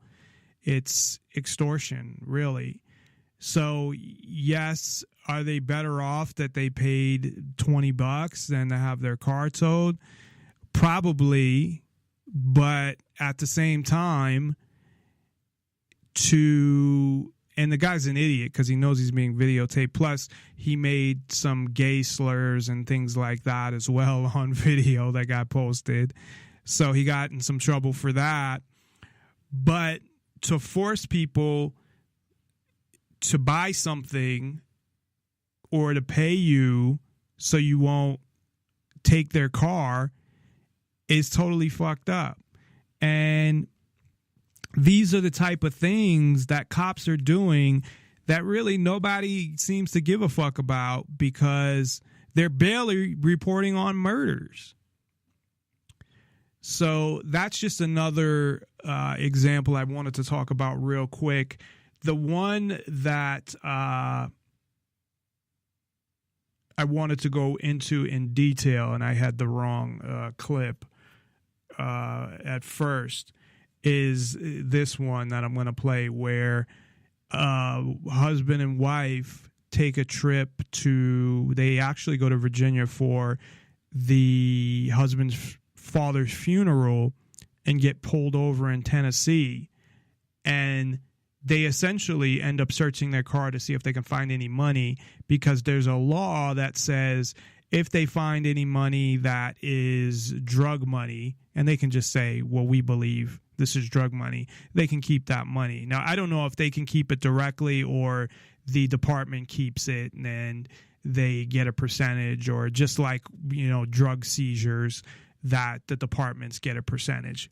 So, I'll play this clip. This originally happened in May 2014, but didn't get to the Free Thought Project until January 2016.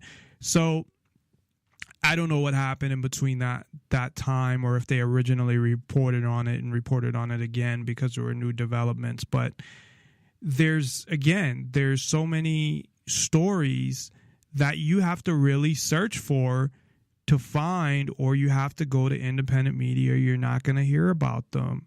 And people just think, oh, things like this don't happen, and they don't care about them. It's not just that the police are killing people. They are harassing people. They are violating people's rights. They are treating them like shit, giving them attitudes, lecturing them. I mean, that's more on a lower level. But they're doing all of these fucking things. So you can't ignore that they're murdering people, but at the same time, it's not just, I mean, if you take every police stop, what percentage of those are situations where something fucked up happens? And it's probably like 90 out of 100, at least, where they're lecturing you and giving you some fucking attitude. And that depends probably on the type of area you're in as well. But it's getting to the point where it really doesn't matter. This happens all over the country. You also, of course, have the militarization of police and police riding around in fucking tanks and having automatic weapons and all of those things as well, which is a whole nother issue. But I'm going to play this clip and we'll be right back. Tonight, a traffic stop along I-40 is raising new questions about your constitutional rights. Among the questions, what happens to your right to say no to a search when police are looking for cash? The traffic stop occurred west of Nashville, along a stretch of interstate in Dixon County that has become well known for a controversial practice known as policing for profit.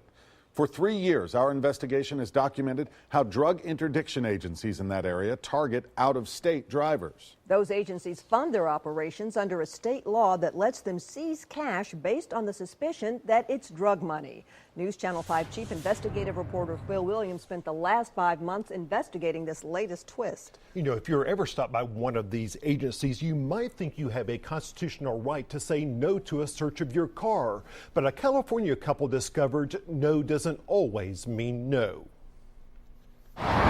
Ronnie and Lisa Hankins have no fears about traveling the freeways of Southern California. But after what happened in this traffic stop back in May, the interstates of Tennessee are another story. Seemed like Nazi Germany. You got to have paperwork and proper authority to come through Tennessee. The San Diego couple had been on the road for days after attending a family funeral in Virginia when they got stopped on the westbound side of I-40 in Dixon County. And I told her, we're going to get pulled over. It came right after they passed an interdiction agent with the 23rd Judicial District Drug Task Force. What made you think he was going to stop you? Because we had out-of-state license plates and my wife is Hispanic. After separating Lisa from her husband, Come on, have a seat in my truck for me. It's safer there. supposedly so he could write her a warning ticket for a traffic violation, the agent began repeatedly questioning her. Then he had a favor to ask. We say there's not anything illegal in it. Do you mind if I search it today to make sure? I just feel like he was harassing me, wanted me to say yes, you can search my car. I'm asking you for permission to search your vehicle today. And you are well within your right to say no, and you can say yes. It's totally up to you whether you want to show cooperation or not. So why not say yes? I mean, there's no reason for him to say, to search my car. I am asking you that because I do believe that you're not being honest with me. Why wouldn't I be honest? I don't know. He died on May 1st. The officer did not believe their story that they had been to a funeral for Ronnie's grandfather, even though a quick search of the internet would have proved they were telling the truth. You have to either give me a yes or no. I do need an answer so I can figure out whether I need a dog to go around it or not. I was getting upset because, he kept on asking me over and over, and I said, you have no reason to search my car. You run your dog. That's when agents brought out a drug dog to sniff around their car. If that dog does not hit, they don't get to search your car. No. There's no probable cause. But that's exactly what happened. We ran a dog and the dog's alerted on the vehicle, so we're going to be searching it, okay? And whatever's in there, we're going to find in just a second. Ronnie was furious. There's never been any drugs in that vehicle, and never will be. It turns out the man that the task force stopped knows a thing or two about law enforcement himself. He's a federal police officer here at the Marine Corps Air Station Miramar in San Diego. You lied about the dog sticking on the car. The dog didn't stick on the car either. You got the drug task force. You out here harassing me and my wife when I'm just coming back from a funeral. That's exactly how I expect most police officers to act. Okay. You're convinced they cued that dog to hit? Yes. 100%. There's no doubt in my mind. They cued that dog. Take a look in slow motion. The dog passes an open window on the passenger side with no alert. The handler then leads the dog around the front. Then on the driver's side, he turns his body around and gestures towards the window. Suddenly the dog sits. That's the alert. Just like a child. You can make a child say anything you want. You can make a dog do whatever you want too, if you train them the right way. And you are convinced that's what happened here? Yes. Peter, we're lying about the dog alert. For almost an hour, Man, it ought to be here.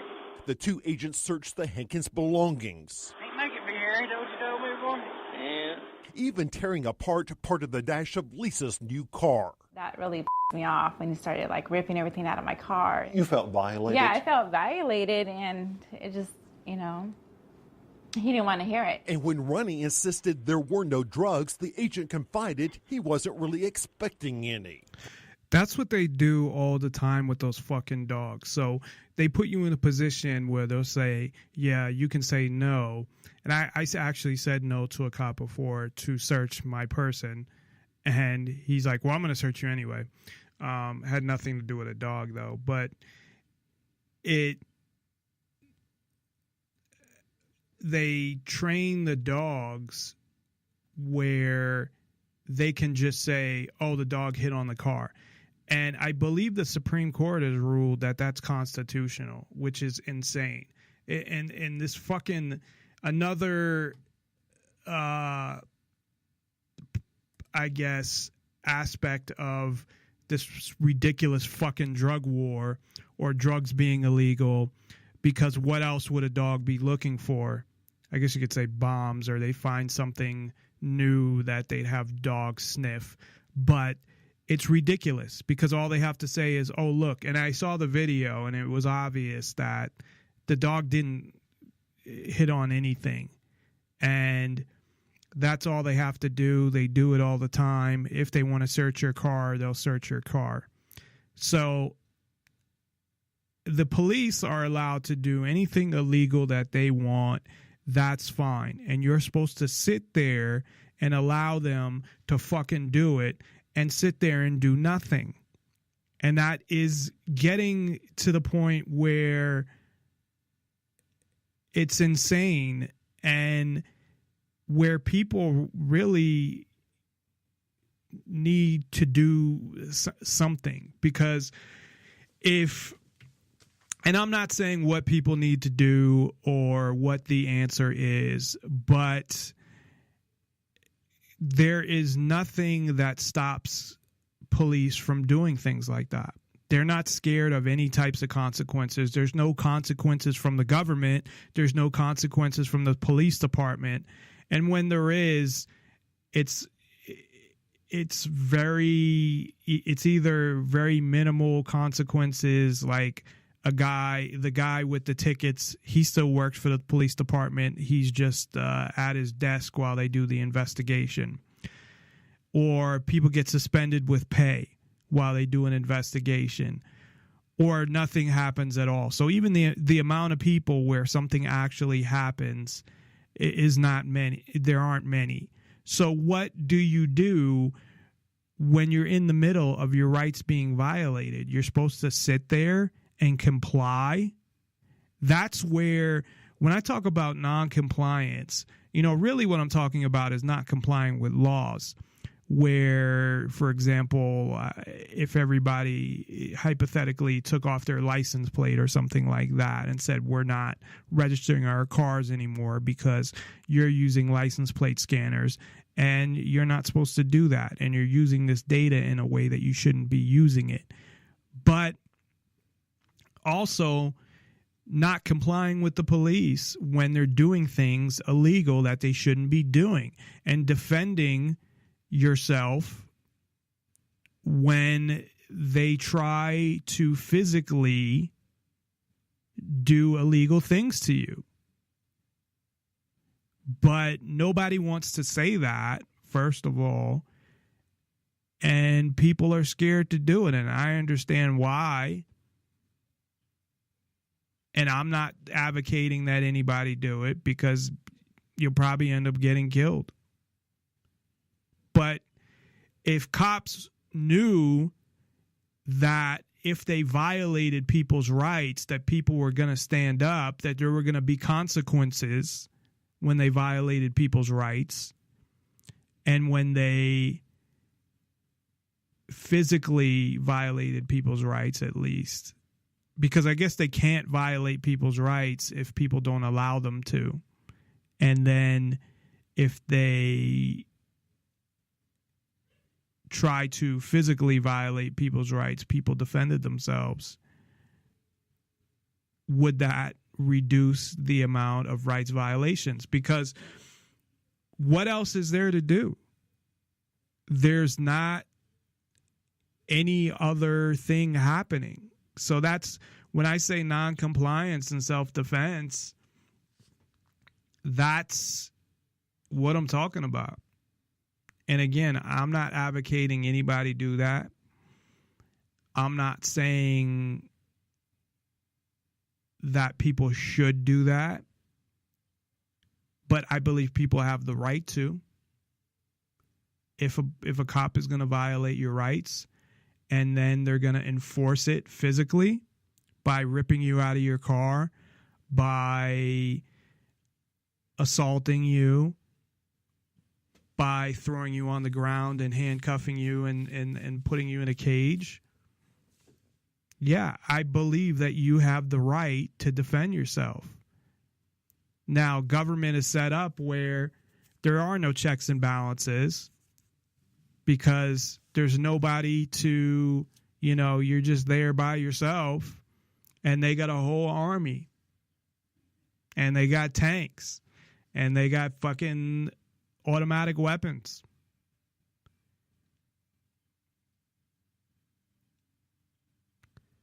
But at some point, people aren't going to take it anymore because it's not right.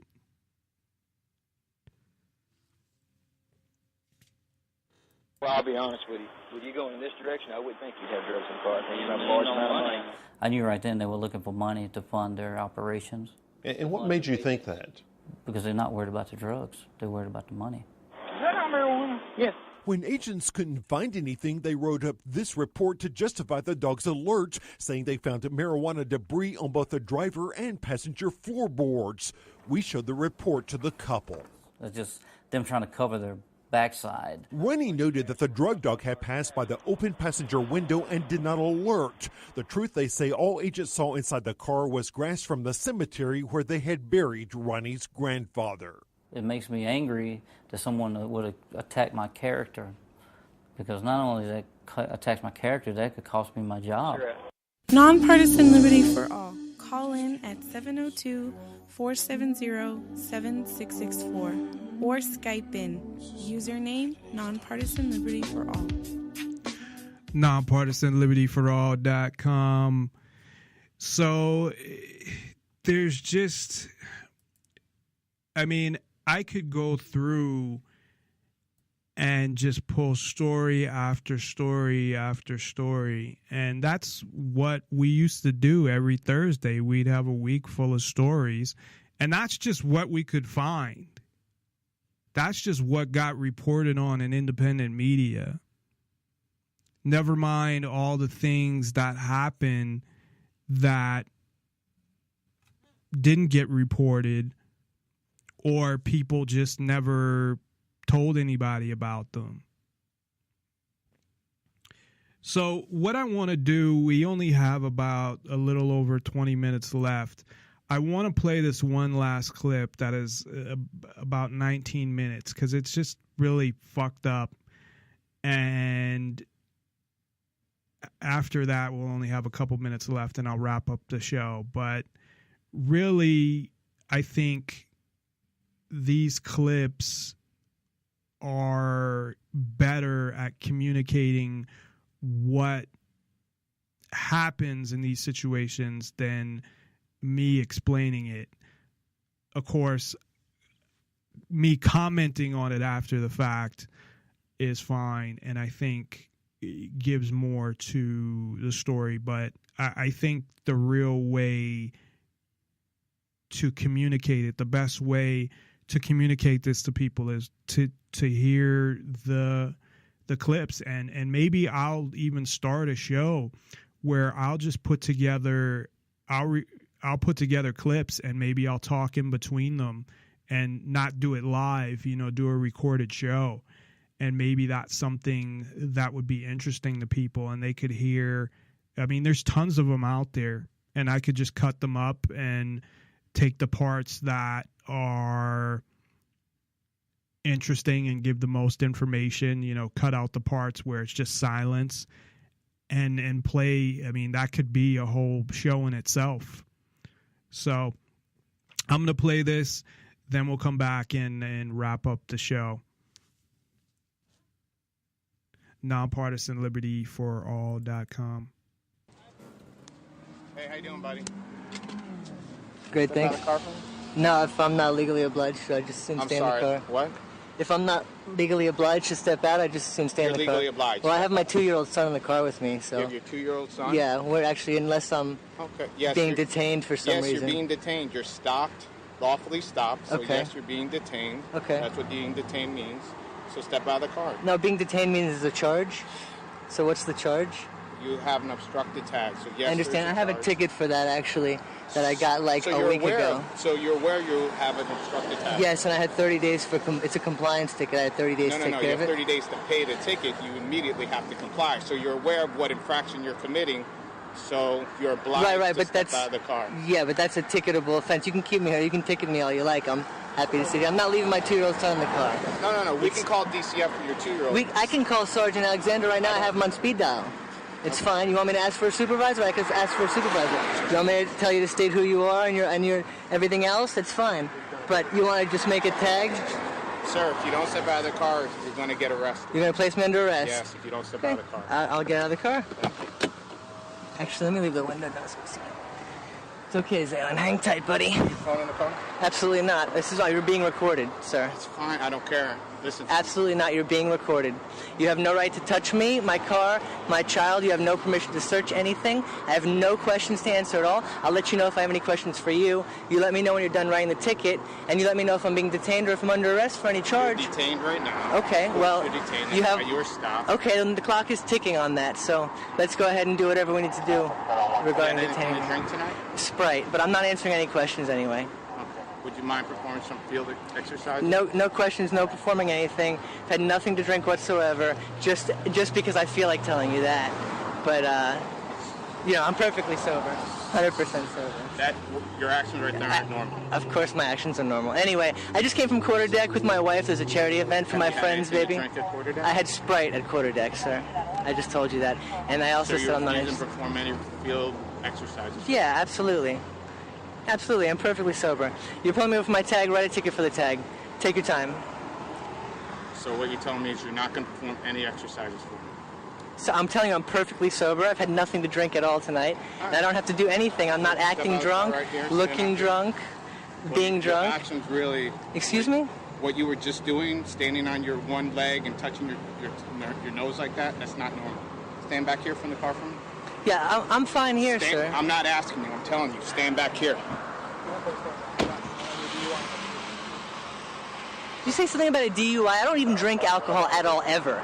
I've been drunk 4 times in my life, and it's before I was even 21. 35 years old. I have my 2-year-old son in the car. I'm being harassed. I want Sergeant Alexander here right now. I was told I would be treated with respect, and you guys are bullying me and harassing me. I told you where I came from. I don't need to tell you anything. If you have a problem with my tag, write the ticket. I'll be on my way. I have a ticket for that exact infraction. I believe it's in the glove box right now. I think I can't get the same ticket within 30 days. I'm not sure. If I'm incorrect, then write the ticket. But this is ridiculous. I have my 2-year-old son with me, and you guys are harassing me. Are you done? Yeah, absolutely. Okay. My name is Sergeant Vidal, and I'm in charge tonight. Good evening. And your name is? Benjamin Sariki. You have my ID. I don't have your ID. Okay, well, I gave it to them. It's the first time. I gave them my license and registration. It's going to be a one-way conversation. Time being, I listen to you, I respect you, and I understand. I don't need to have a conversation. Okay. I'm perfectly sober. I'm driving home. I live here for 30 years. I gave you my license and registration. Then, if you don't want to have a conversation, I will suggest that you won't say anything else. However, if the officer is requesting that you will do or perform a certain test, and you refusing, it's automatically basis to suspend your license. You have to understand that. I'm trying to avoid it. They asked me to come in and assist them. You can just insist on somebody doing a sobriety test when they're no kind of drunk, no whatsoever? Man, I respect you, and I'm not going to get into a roadside conversation or debate with you. Mm-hmm. I am telling you what he's asking. Okay, I'm pulled over for my license plate cover, correct? Okay. Ben? Is that the only thing I'm suspected of at the moment? Ben, I am not listen, I'm not Judge Judy, nor I claim to be one. Am I slurring? Am I enunciating my words okay? First of all, I am not giving you permission to record me or my voice. Okay. So by you doing that, if you're doing that, it's a violation of my rights. Absolutely not. Which is an arrestable offense. Absolutely not. You're being recorded. You're being recorded, and if you get overly cute and try to arrest me or something like this, it's going on YouTube, and there'll be lawsuits and everything else. I already make YouTube stars out of you guys. You can look it up right anytime you want. Ben, I fully understand that you're upset. Yeah. I have my 2-year-old son with me in the car. You guys are absolutely harassing me right now. I can't even believe that I'm standing out of my car on the side of the road talking about DUIs. I don't even drink alcohol. It's like hilarious. Like I'm the only one that I know that doesn't even drink. Why are you so hostile? Really, sir? You've got like really 1, 2, 3, 4. You requested a sergeant. You yourself requested a sergeant. I requested Sergeant Alexander, but I guess Sergeant Alexander does not work at night. Right. That's fine. That's fine. That's fine. So they provided you with what you requested. Okay.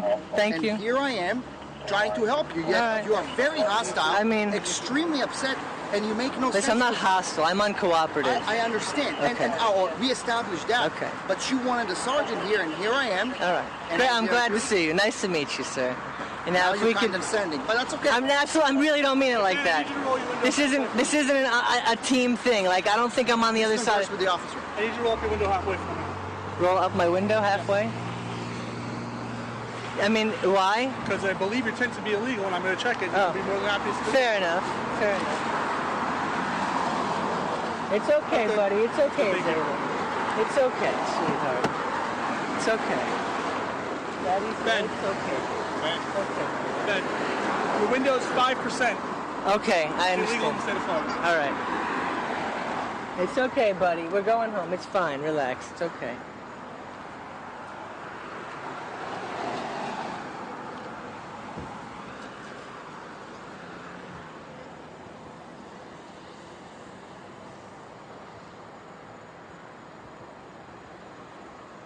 You're making me feel threatened and intimidated. I want you to know that. All right. It's okay, baby. I know. It's okay. Can I just get him out? Is it okay to hold him? Do me a favor, Ben. His safety, just get him out of this side. Good idea. Good idea. You all right, baby? Okay. Actually, can I just sit in here with him while you guys do whatever you're trying to do?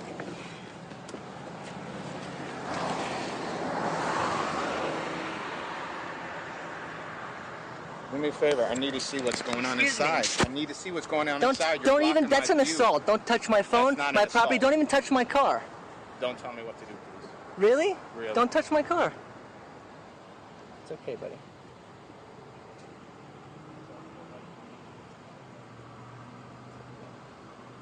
I'm making a movie, buddy. It's okay for YouTube. It's fine. He's a celeb.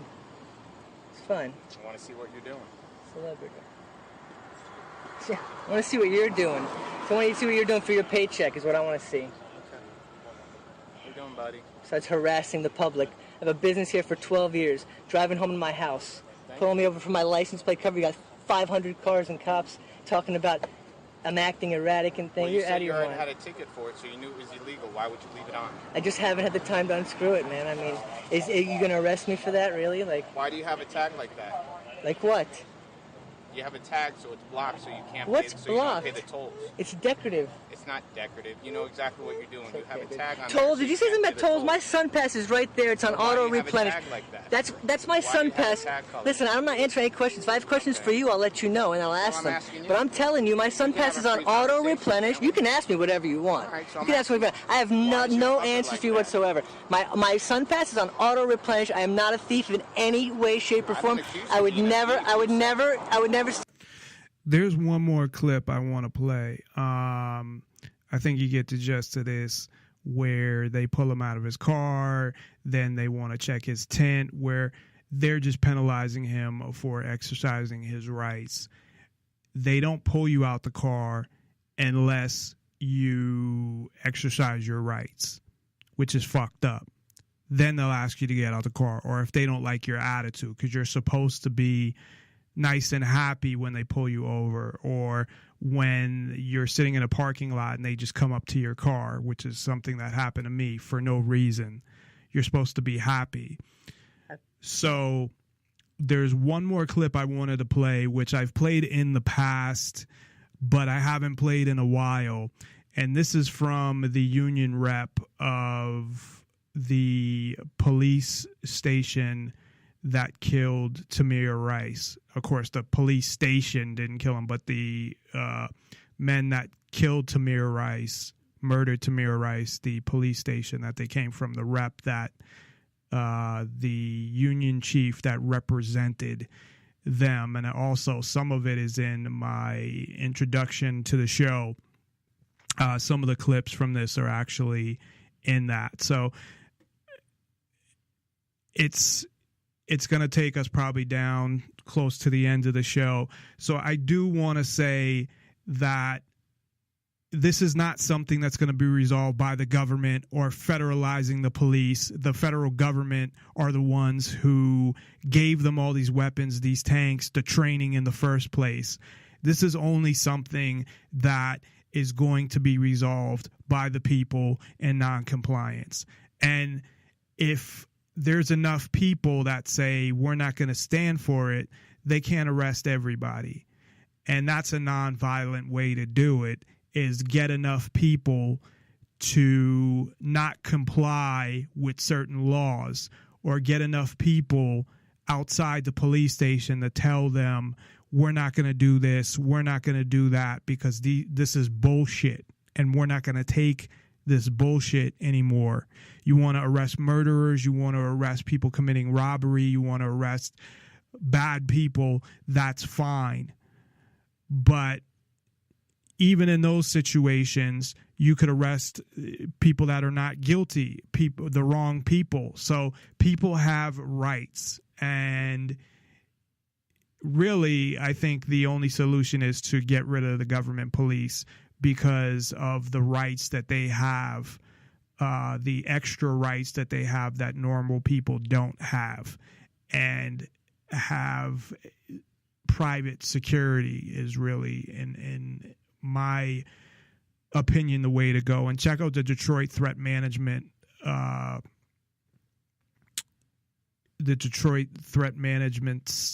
Center. You can look it up, and they're a perfect example of what a great security company would be like. So I'm going to play this real quick, and then we'll wrap up the show.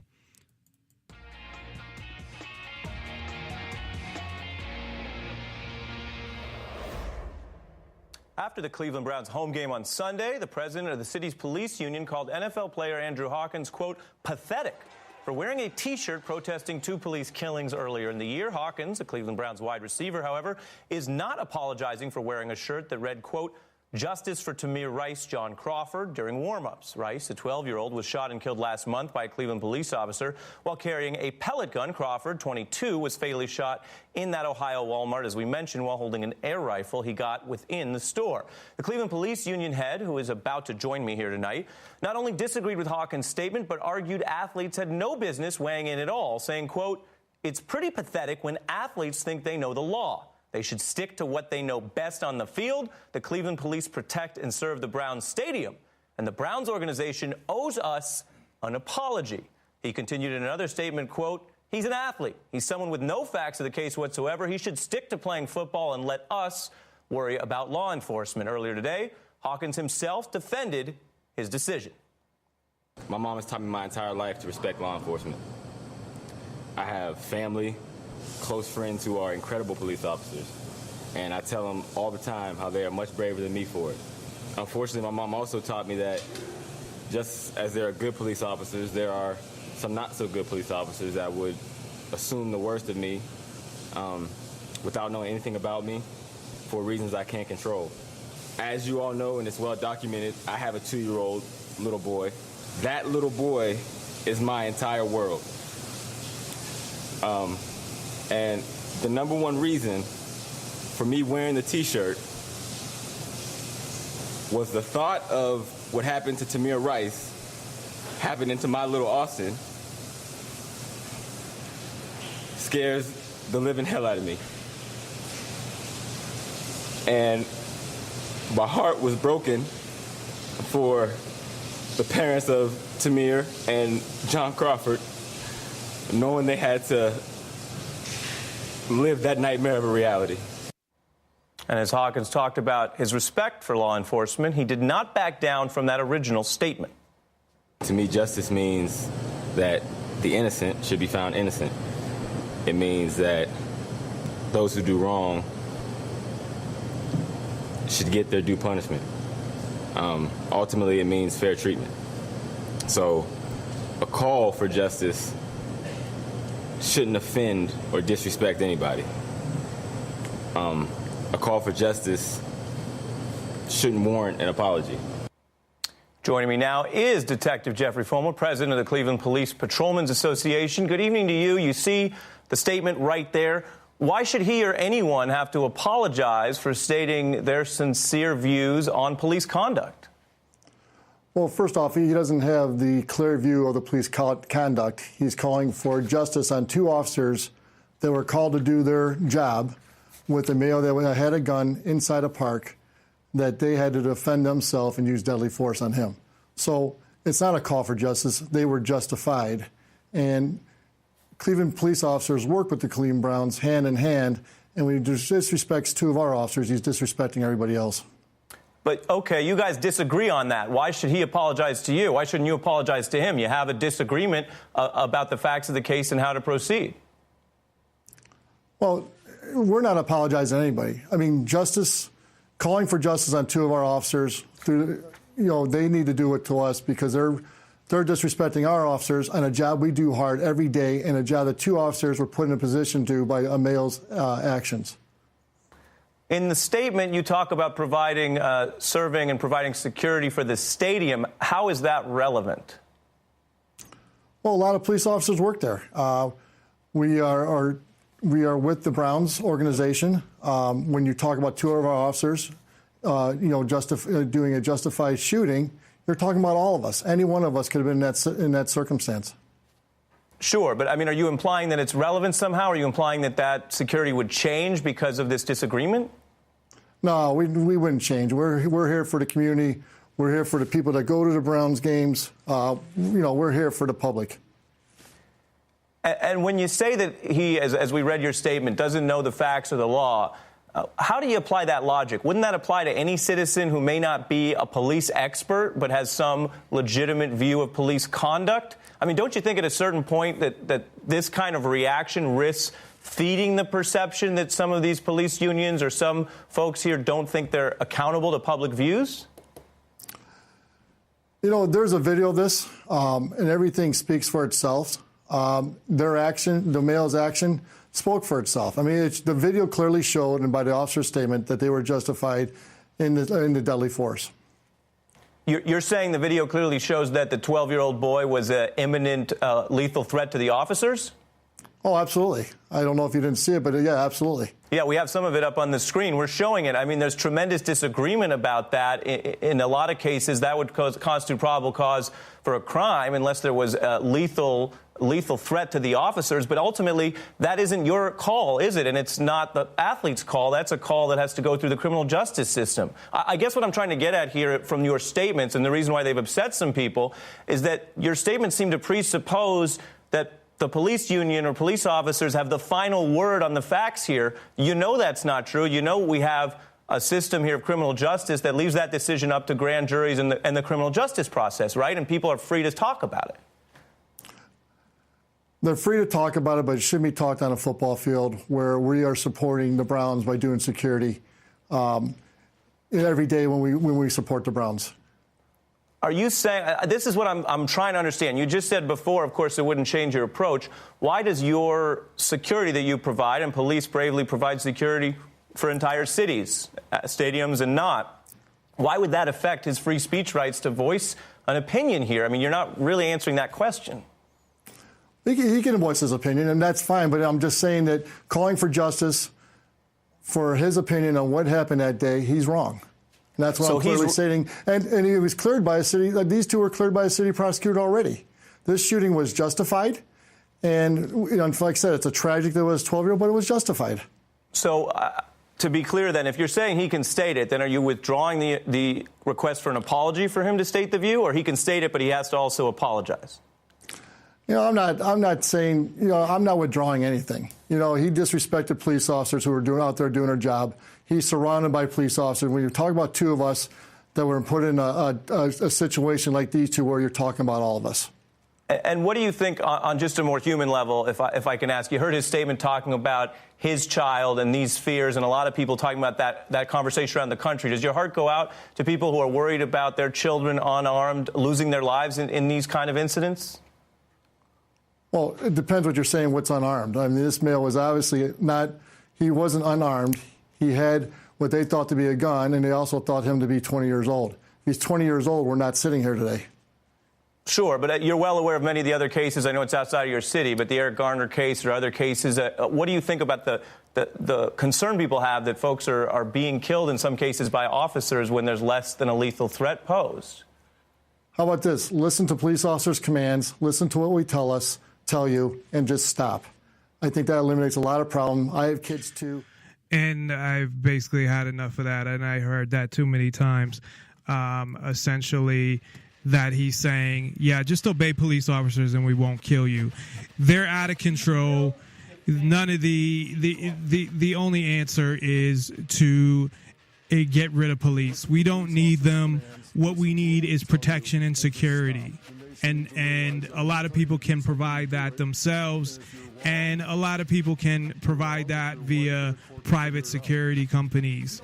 If the need arose, there would be places like the Detroit Threat Management Center. So basically, I think it's on the people at this point to stand up and say, we're not going to put up with this anymore, and we want change. It's not just about murder. It's also about how people are treated and how they are abused and how their rights are violated. Thanks, everybody, for listening. I appreciate it. And tomorrow night, Darrell W. Perry, candidate for the Libertarian Party, will be joining us, so be sure to tune in 7 o'clock Pacific to Nonpartisan Liberty for All. Thanks, everybody. And if you're wrong, you're wrong. If you're right, then the courts will figure it out. We don't get to take the enforcement. But at the end of the day, each and every member... That he's fallen into that, although it shows even more how I disagree with his whole paradigm, which I always have. It's just he had a lot of good information, but he never came out as somebody who was against government or wanted to get rid of government. He came out as a person who would say all this bad stuff about government, how terrible it is and all this stuff. But if we get the right people in there and follow the Constitution, then we're fine. And it doesn't make sense. You can't come out and say the type of things that you're saying and that government has done all of these things and it's been able to happen, but you still want a government. It just doesn't make any sense. It really doesn't. So for somebody like him, of course, to still support the government and the police, even though he has spoken out about the police, but his main focus is the globalists. And I understand how that has an effect on all of these things that happen, but it may have an effect on, say, and I'm sure it does to an extent, because I said how like the federal government is getting involved in the local politics and trying to control cities and counties and getting involved in urban planning and stuff like that.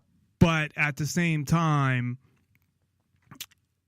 I'm more concerned with the local police doing something, violating my rights or violating my freedoms or killing me, than the globalists. Now, that may be a result of the globalists that he talks about, but it's kind of like he doesn't ignore it. I don't want to say that because he does talk about it, but recently I've listened to the show a few times. I don't listen like I used to, and all I'm hearing about is the globalist and Trump and how he'll stop them and all of these things. So at the same time, if people, as long as they're armed and stood up and threw out the quote-unquote globalist or didn't allow them to influence or do anything within the country, and I know a lot of it is the banks and things, then there wouldn't be any problem, or there wouldn't be any issues anyway. But you'd still have the issues with the police, with the local government, with the state government, all of these things. So any of his solutions do not solve the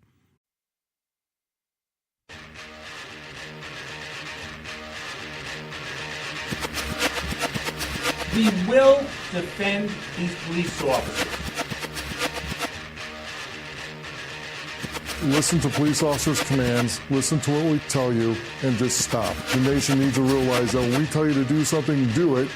And if you're wrong, you're wrong. If you're right, then the courts will figure it out. We don't get to take the law, we enforce it.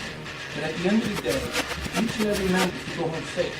Sometimes the use of force is necessary. You need to comply with the police officer the way the system was meant to be. Comply with the orders of police officers. Resisting arrest is a real and dangerous crime.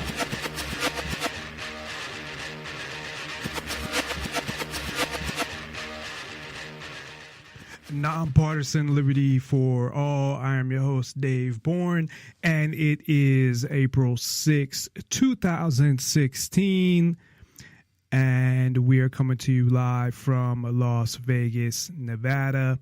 Sorry, I almost just choked on an ice cube. Excuse me. We're starting a little early today since I changed the end time of the show to 9 o'clock, and we've been doing 2 hours. I thought I'd start a little early today because I do have a lot to cover, and I want to make sure that I cover it. So thank you for tuning in to Nonpartisan Liberty for All. We're on weeknights, Tuesday through Thursday at 7 o'clock Pacific, 10 o'clock Eastern, and you can listen live on Spreaker.com and nonpartisanlibertyforall.com, and to the archives immediately following the show on Spreaker, YouTube, Twitter, and SoundCloud, as well as Stitcher. On Nonpartisan Liberty for All, we promote the ideas of true freedom and liberty, meaning being able to do whatever you want as long as you respect the freedom of others and don't directly interfere with their freedom, as well as exposing government for what it is, a mafia based on extortion that rules without consent by threat of force and violence.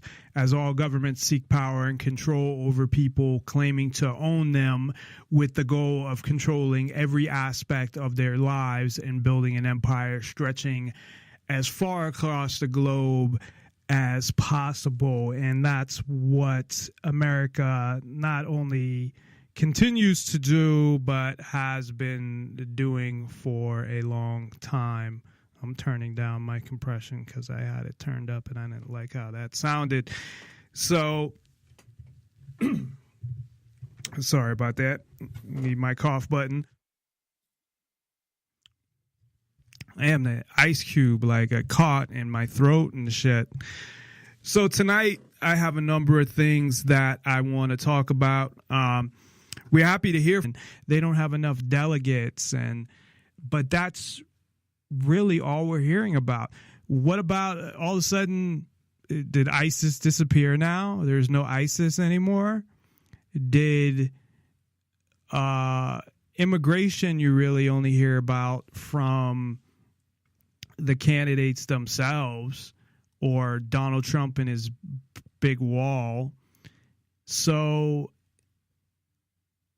not that I'm saying that that's an issue that's important to me, but I'm just saying these issues that they were talking about before, they're rarely talking about. It's still, I'm not saying that it doesn't come up at all, but the focus is the election. So, which really is one of the most meaningless things going on, because as I had mentioned before, I think the whole thing's rigged anyway, and it doesn't really matter who becomes president because it's all the same thing and nothing's going to change. So really the most meaningless thing is just being used to entertain people. And you have riots that are starting over this, and people are protesting. People are actually wasting their time protesting Trump rallies when there's so many more important things going on, when their freedoms are just being taken away on a daily basis, really. And I have a whole bunch of stories that I'm going to talk about, and it's people protesting a Trump rally. Who gives a fuck if Trump is having a rally? So what? So they don't support Trump. So they need to go out and protest, and that does what? And again, in the big scheme of things, it's meaningless, because even if he did become president, it would only be because the powers that be wanted him to, and the whole thing is rigged and controlled anyway. So it's a fucking waste of time no matter how you look at it. But people are stupid enough to, or stupid's not the word, I think ignorant or naive enough to bother with this shit.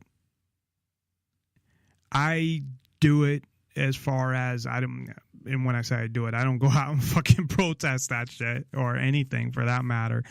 But I mean, I'm watching this stuff because before the show, I have some time, and it's like things that I should know about if I'm going to do a show like this, although I try to focus more on concepts and different types of ideas and philosophies that have to do with liberty.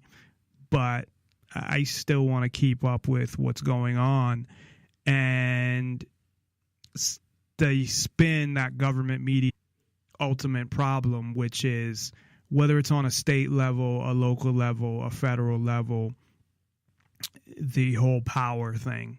And you still have a ruler, and you still have somebody ruling over you. Like when people talk about secession, yes, it's better to have a smaller government, meaning having less people rule over you, but you're still having people rule over you. And in some cases, it's actually worse, because the less people that they're ruling over and the less amount of people that are ruling allows them to keep better tabs on things as well. So it can be negative also. But to me, it doesn't matter whether it's, I mean, it matters. However, it's easier to take out a smaller government than a bigger government. But the point being that you're still being ruled over, and that's the ultimate problem. So while all this stuff is going on, if you look at any government media, it's pretty much 90% of the coverage is the election, especially when there is a primary or when there's a debate. It's all that's being talked about on talk radio. It's all that's being talked about on government media. So I've been trying to watch some of it, even though it's hard to watch CNN and Fox News and MSNBC. In the same way that I talked about yesterday, the limitations on talk radio and what's on, you have the same limitations news-wise, at least on TV. Now, luckily, we have the internet. And one of the things I didn't get to mention yesterday is how the internet is the closest to a freedom or a free society. So how the internet works currently, for the most part, is almost like how a free society would work. That's why they want to regulate the internet, of course. So while all this is going on, don't think that Congress and the president and whoever else is involved in making laws or influencing laws aren't taking advantage of the fact that you have a whole bunch of people that are just fixated on Donald Trump or Bernie Sanders or just the primaries themselves. And then this whole thing, well, oh, what's going to, it's like a fucking, it's really like a game, and it's like a season, the football season or something. And what's going to happen when they get to the convention from you, and you can reach us via phone 702-470-7664. That's 702-470-7664, or via Spreaker. Via Skype. I actually wrote down Spreaker. Nonpartisan Liberty for All is the name. Just send a contact request. It's all one word, and let us know your name and what you want to talk about. And check us out at nonpartisanlibertyforall.com, which also links to our Facebook and other social media info, as well as other contact information and more. So tonight I had a number of things that I wanted to talk about. One being the police harassment, which I've been wanting to talk about for a while. And I have a whole bunch of videos or the audio of a whole bunch of videos that I want to play. I probably won't play all of them or the whole thing, but I think they're very important to what we're talking about. The other main topic I wanted to talk about that I came across today is what they're doing in New York with pre-K, and how they had a press conference a couple days ago. Nancy Pelosi was there. This Congressperson, Velasquez, I don't know if she is, I assume when I hear Congresswoman that she is actually part of Congress in Washington and not part of the New York State legislature. Also, the mayor of New York, Mayor de Blasio, was there, among others, and they had a press conference in which questions were asked, and they talked all about pre-K. Nancy Pelosi, of course, making some idiotic statements, in my opinion, and some disturbing statements as well. So I want to talk about that. I also want to talk about how the election is really changing a lot of people's focus in a negative way, where everyone's focusing on this election and what's going on and who's winning and what Trump is saying and all of these things. And while they're doing that, there's all these other things that are going on where freedoms are being taken away. It's a perfect time for Congress to pass different laws because nobody's fucking paying attention.